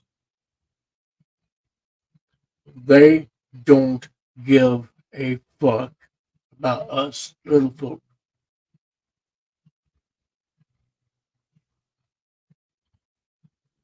The only thing they care about, the almighty dollar.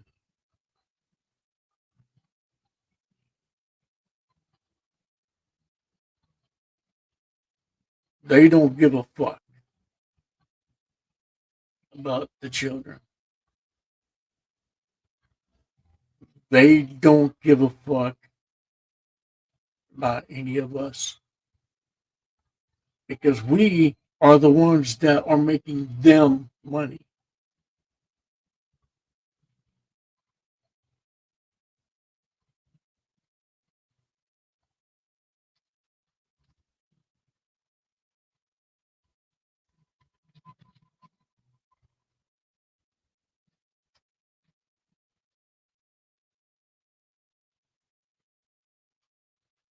Yep.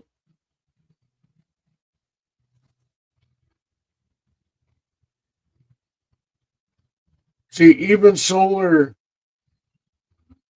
is not good for the environment either. There's things they don't tell you about that either. Those big, huge turbines, those big, huge, gigantic windmills do more damage to the environment. They kill more birds.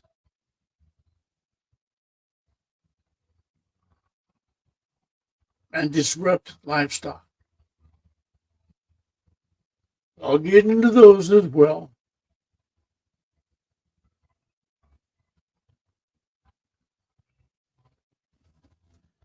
Because people need to know. You want to save the planet? I'll show you the cost of it.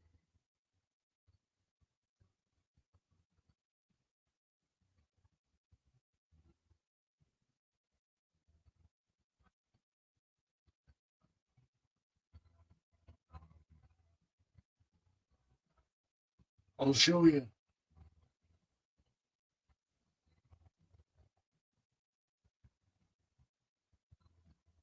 Mm-hmm.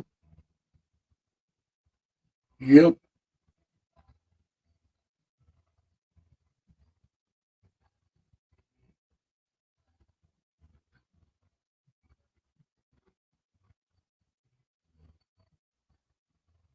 See, that's why I've always been told generations told us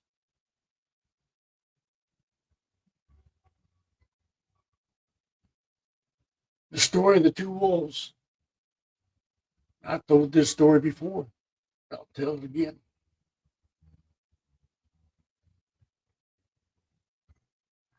As far back as I can remember, this story's been going throughout our history.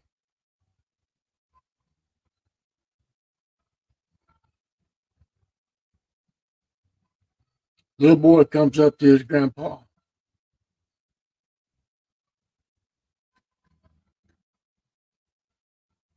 Sits there, talks about it, good and bad. Grandpa sits there and says that we have two wolves in us. Little boy sits there and says, two wolves.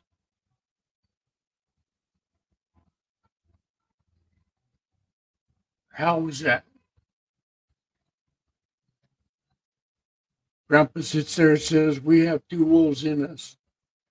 We have the good, we have the bad. Little boy sits there and says, two wolves, how could we know which one survives? Grandpa says the one you feed the most is the one that survives. Means that if you sow good, you will reap good. If you sow evil, you will become that because you were feeding the evil wolf. And that wolf will consume you one way or another, good or bad.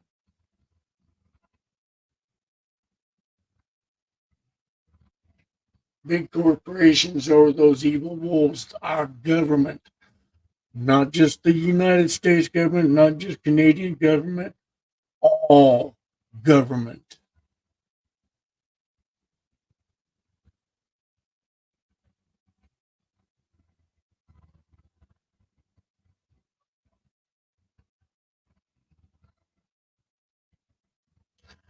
Yeah. And most of these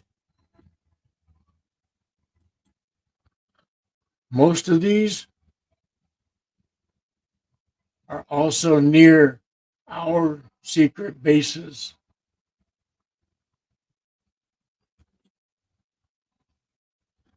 They're buying our farmlands, which they should not.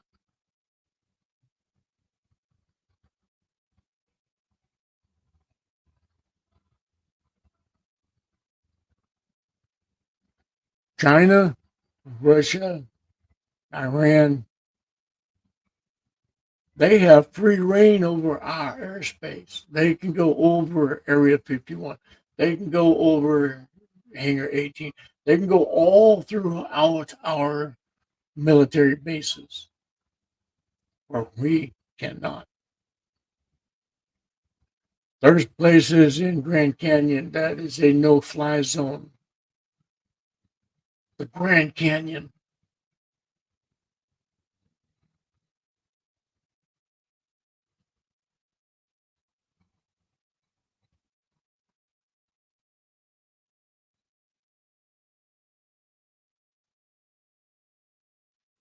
We are restricted on a lot of places that we can't go, but China, Russia, Iran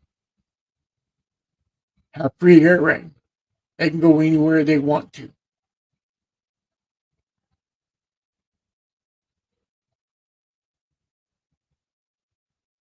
Like I said, the government does not care for us whatsoever.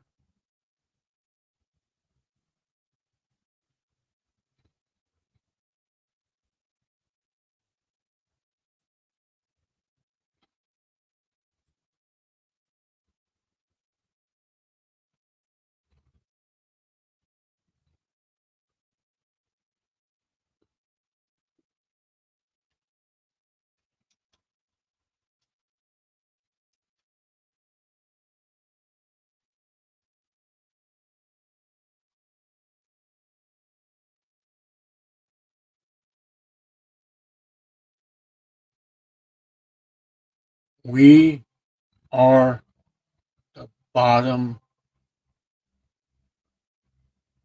We're just pawns in their chest.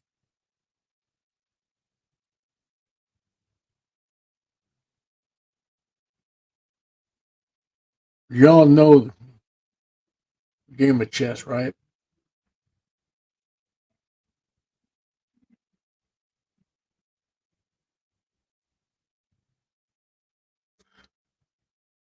Who is sent out first in the battle? Who's the one that's killed first? It's not the king. It's not the queen.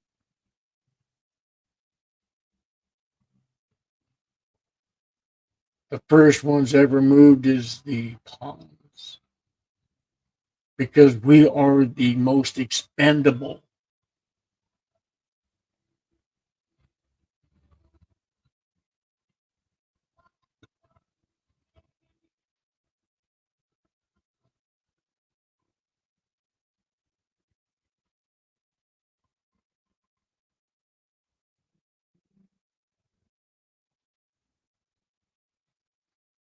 We are expandable to them. I was told if I quit when I was in the service. If I quit, don't worry. They are not even going to bat an eye. If I died right there, who cares? There's 100 more waiting for to fill my boots. And this is from a CO. To sit there and say, don't worry, we have 100 more right there waiting to take your boots, to take your place. That's all they care about. They don't care about us. High tide, we start waking the fuck up.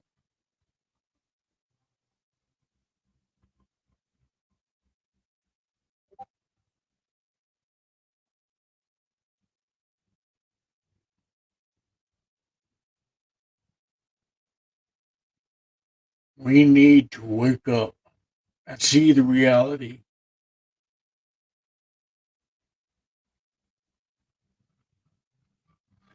I showed you guys just a little bit of what's going on, what the reality is. But that's still just a drop in the bucket. I will do more. Like I said, you guys deserve it.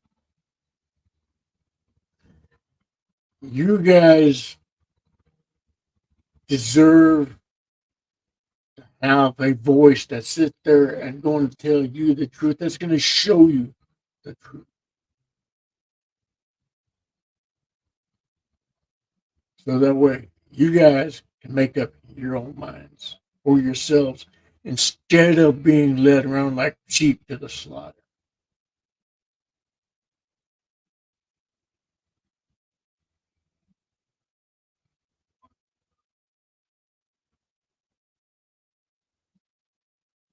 The government knows who I am. I make them bitches nervous every time I walk into my offices. Because I remind them bitches every day they work for me.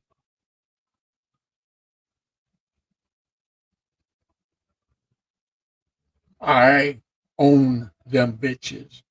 They've tried to control me as a kid and failed miserably. They found out putting me in the corner was the wrong thing to do because I come out fighting and I come out for blood.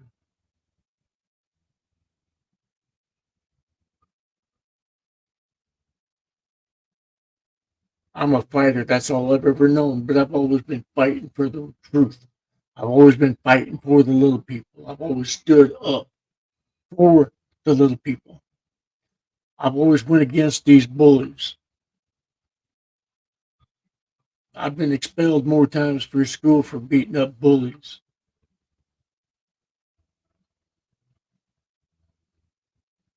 The internet bitches are just the same. I will go after you bullies every freaking chance I get. I can't stand bullies. I hate bullies.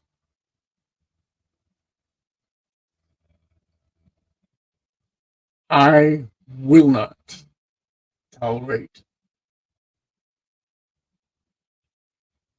any bullies bullshit whatsoever. Like I said, am I scared of them bitches? No.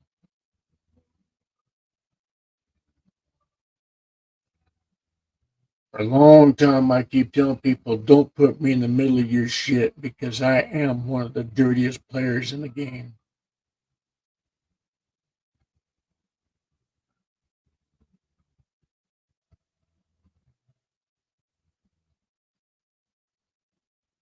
I'm cordial to people.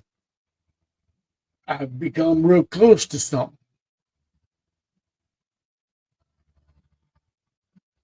There's a lot that I call family.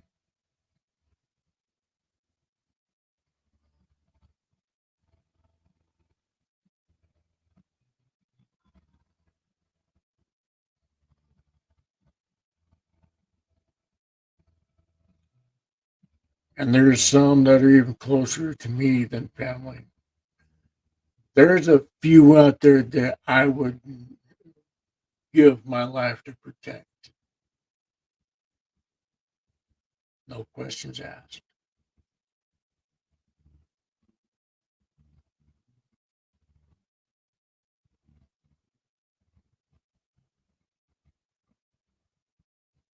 No questions asked. And they know who they are.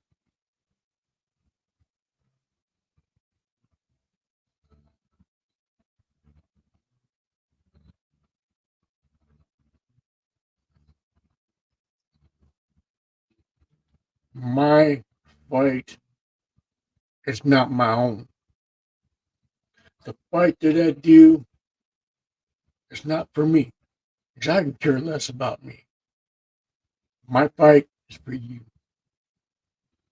My fight is for every one of you out there that are too scared to say something or don't know how to say something, don't know where to turn.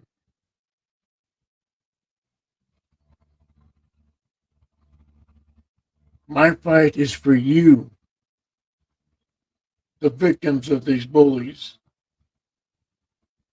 those that have no voice.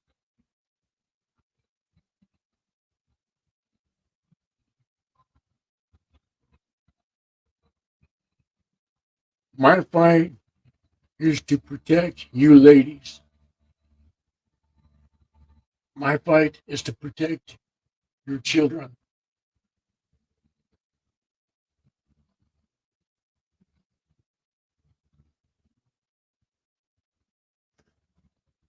I will not tolerate crap whatsoever.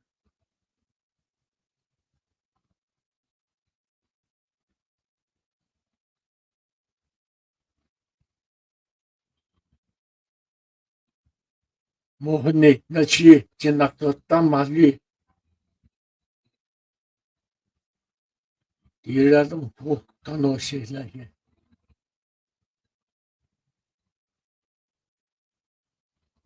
Tira trashna.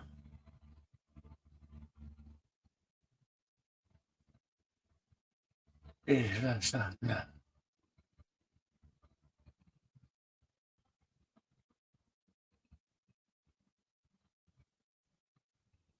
Tura sane te puru kahana tini teo ahne chashi.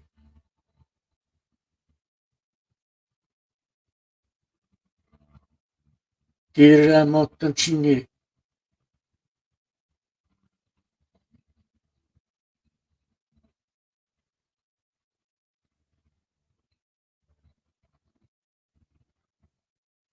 taria pakchane teo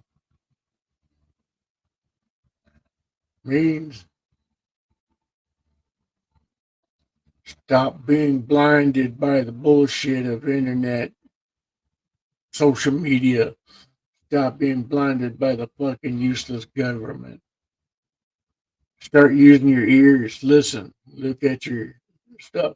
Speak the truth. Don't be afraid to learn something new. Education is key. That's why you see in the schools today, the only thing that they're wanting to teach you, your kids, is what gender they feel like being.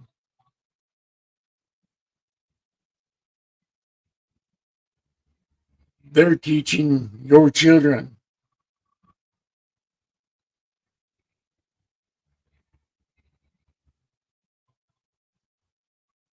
not a damn fucking thing. Because they're all caught up in this social media bullshit, this government bullshit where you have to sit there and force them into this shit.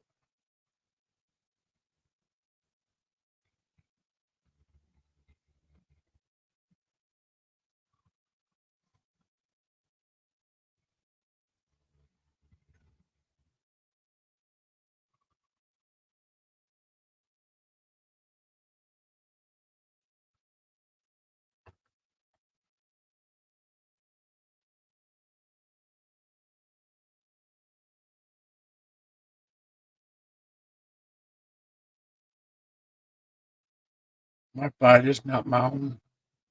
And see, when I fight, I don't fight alone.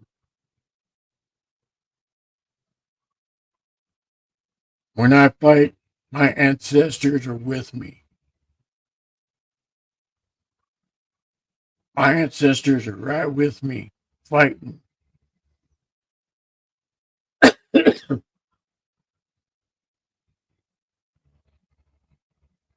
When you hear war cry, that's me coming after my enemy because I make sure they know what fear is. They know what I am about.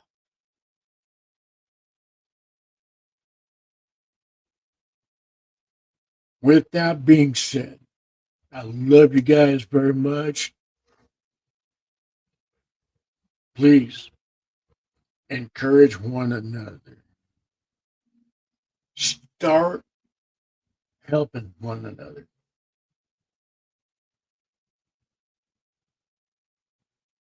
You see a friend down, help them up.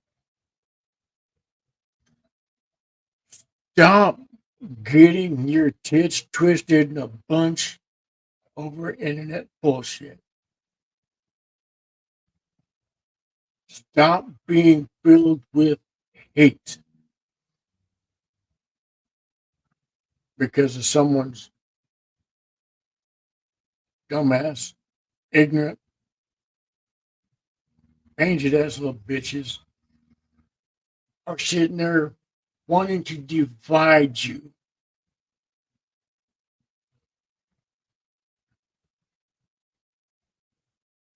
To bring more hate. We all have things going on in our lives where we are suffering. We don't need more of that shit on the internet. Be a better person than you were the day before. Your only fight is yourself. You, yourself, are the biggest enemies ever. Because y'all know we are our biggest critics. We put ourselves down more times, more worse, more harsher than anyone else could ever do. That's what I said. Encourage one another.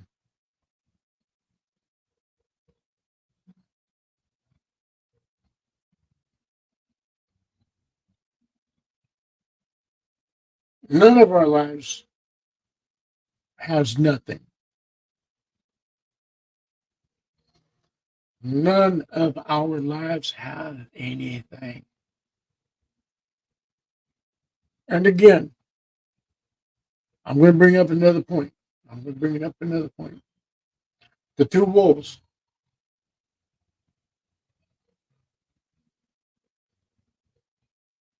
There's another Native American story. I'm going to go into a little harder.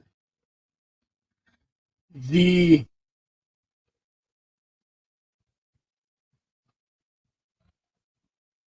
good, bad wolf. The one that you feed the most. See, there's another traditional Native American folklore that's been handed down. Those are the skinwalkers.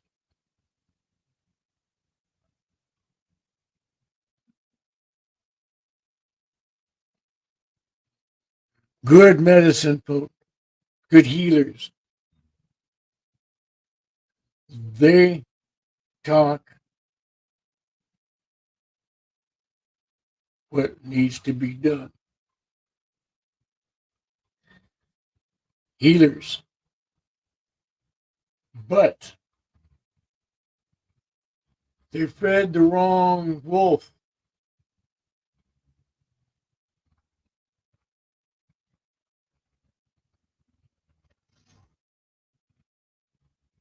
They started going into the black magic. They were feeding that black wolf.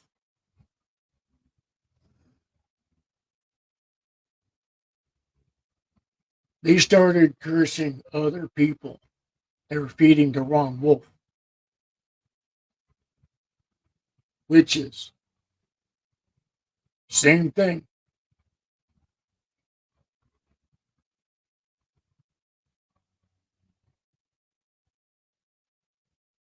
You're feeding the wrong wolf.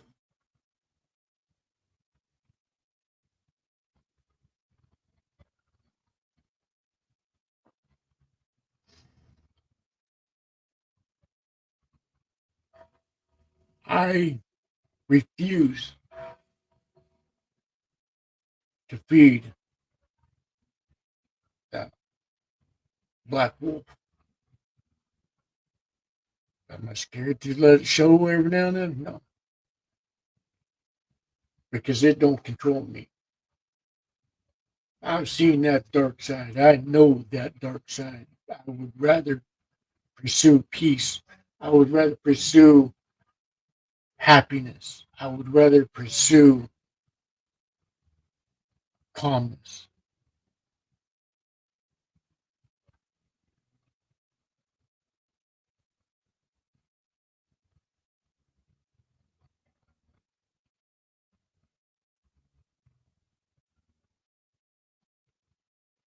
And no, I'm not into drama. I will deal with it accordingly.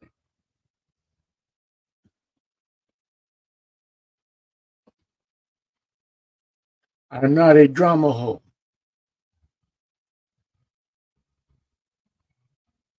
I don't deal with drama. I will deal with it. Like I said, I will deal with it accordingly. Because, see, I'm not in a battle with anybody here. I'm in no race with anybody.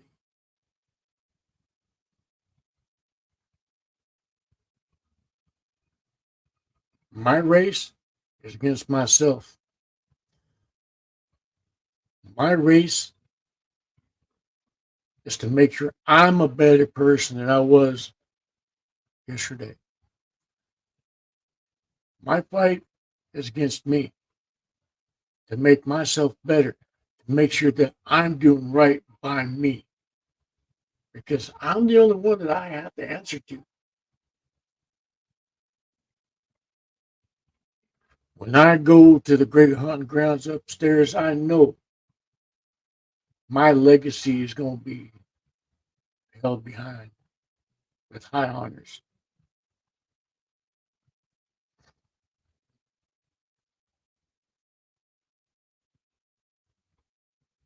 There's no race to win.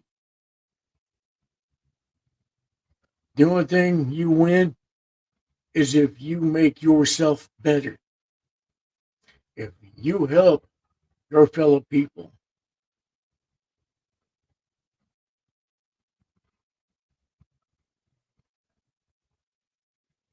We don't always agree with things, but don't mean that we have to hate the person.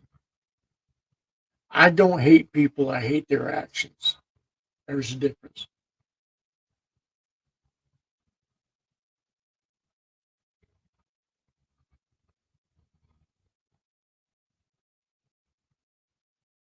The action speaks far louder.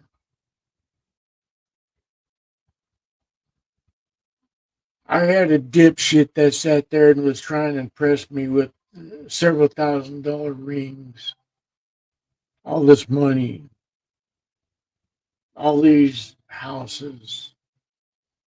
That don't impress me. I even told this little dipshit that. It does not impress me at all. What does impress me is how you guys treat each other.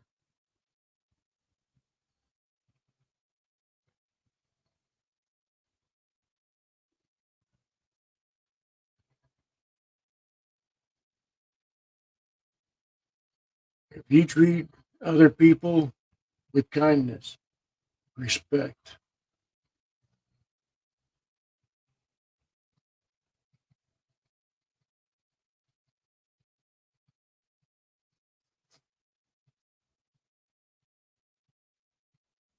That's how I am impressed.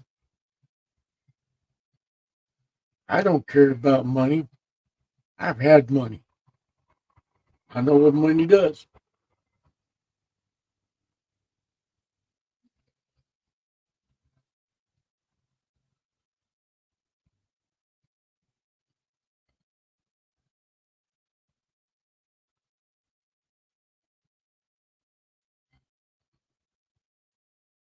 I've never been into that because I've always told, I've always been told happiness does not come from materialistic things. Happiness comes from within inside.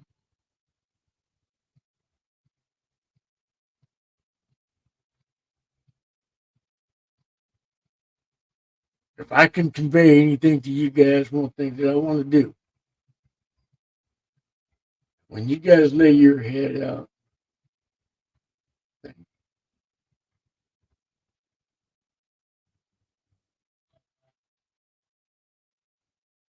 how would I feel if I was treated the same way I treat others?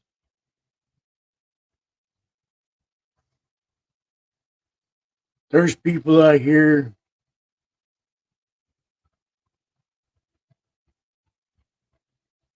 that treat people like shit.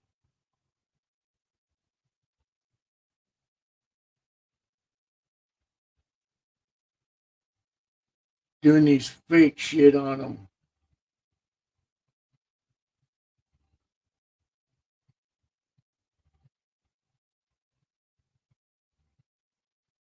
For nothing.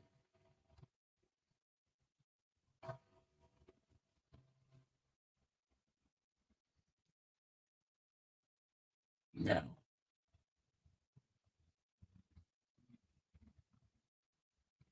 We need to start helping other people. We need to start pushing. We need to start giving these kids a chance to be kids.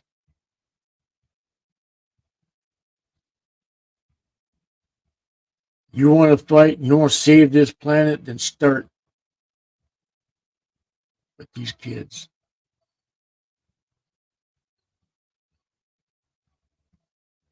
Because I just showed you guys a little bit ago what power does, what greed does. That evil wolf is being fed at the price of these children.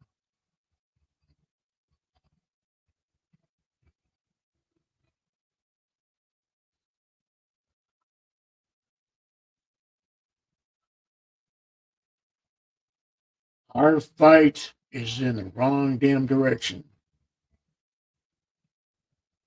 Especially you internet bitches. You guys think you're big and bad. You're not.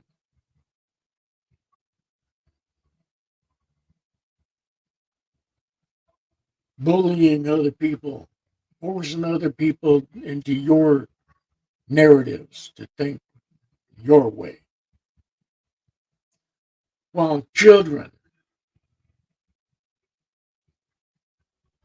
4 years old, has no choice but to work in mines.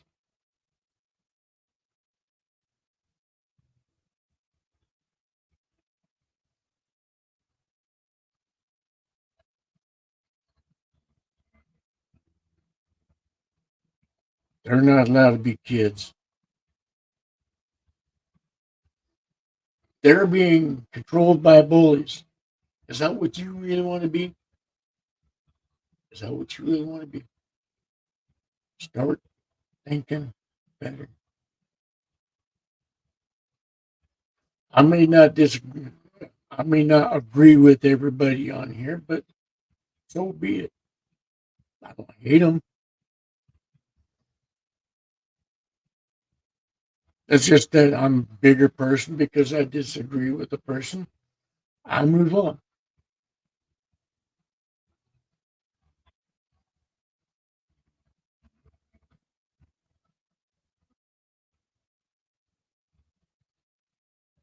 We need more people. Stand up. Stand up where it needs to be. We need more people. We have our peacekeepers. And we have our warriors.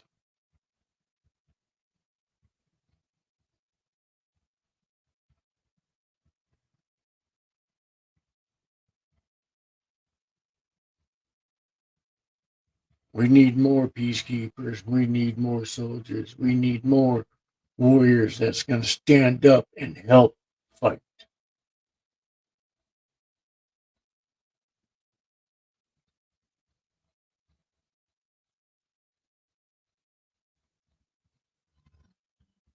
With that being said, I've said enough. I've already been here a long time. I've need things that I need to take care of. But like I said, tomorrow night I will show more because it needs to be brought up. It needs to be taken a closer look at.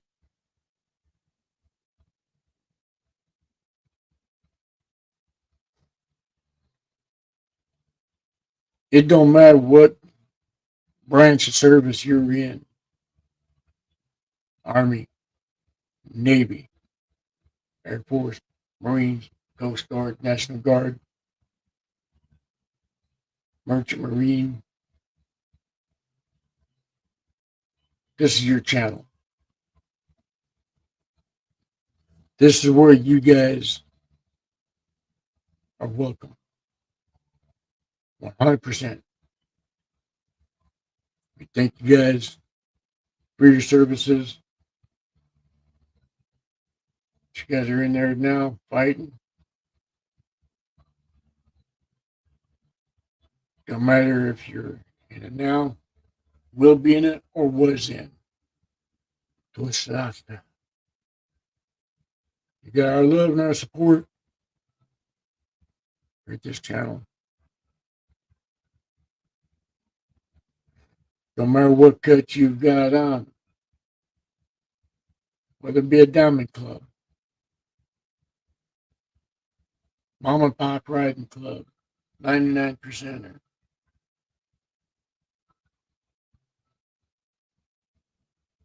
No matter what you ride, just a matter of fact that you're out there riding.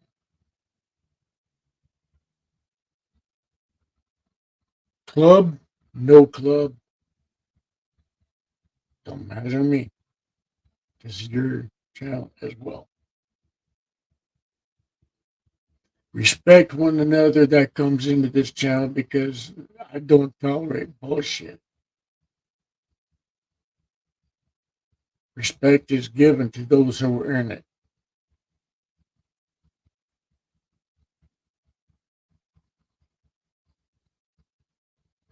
I ignore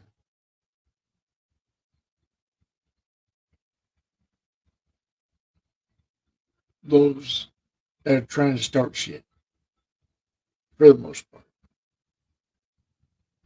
Because this channel is not for that.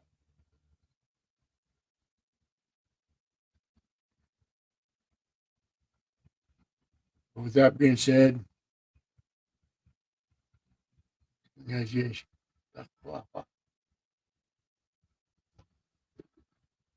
you guys have a better night.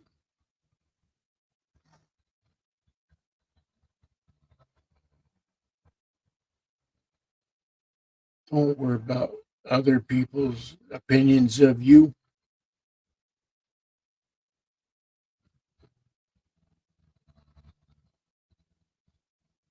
Because you're your own worst enemy. We all know that.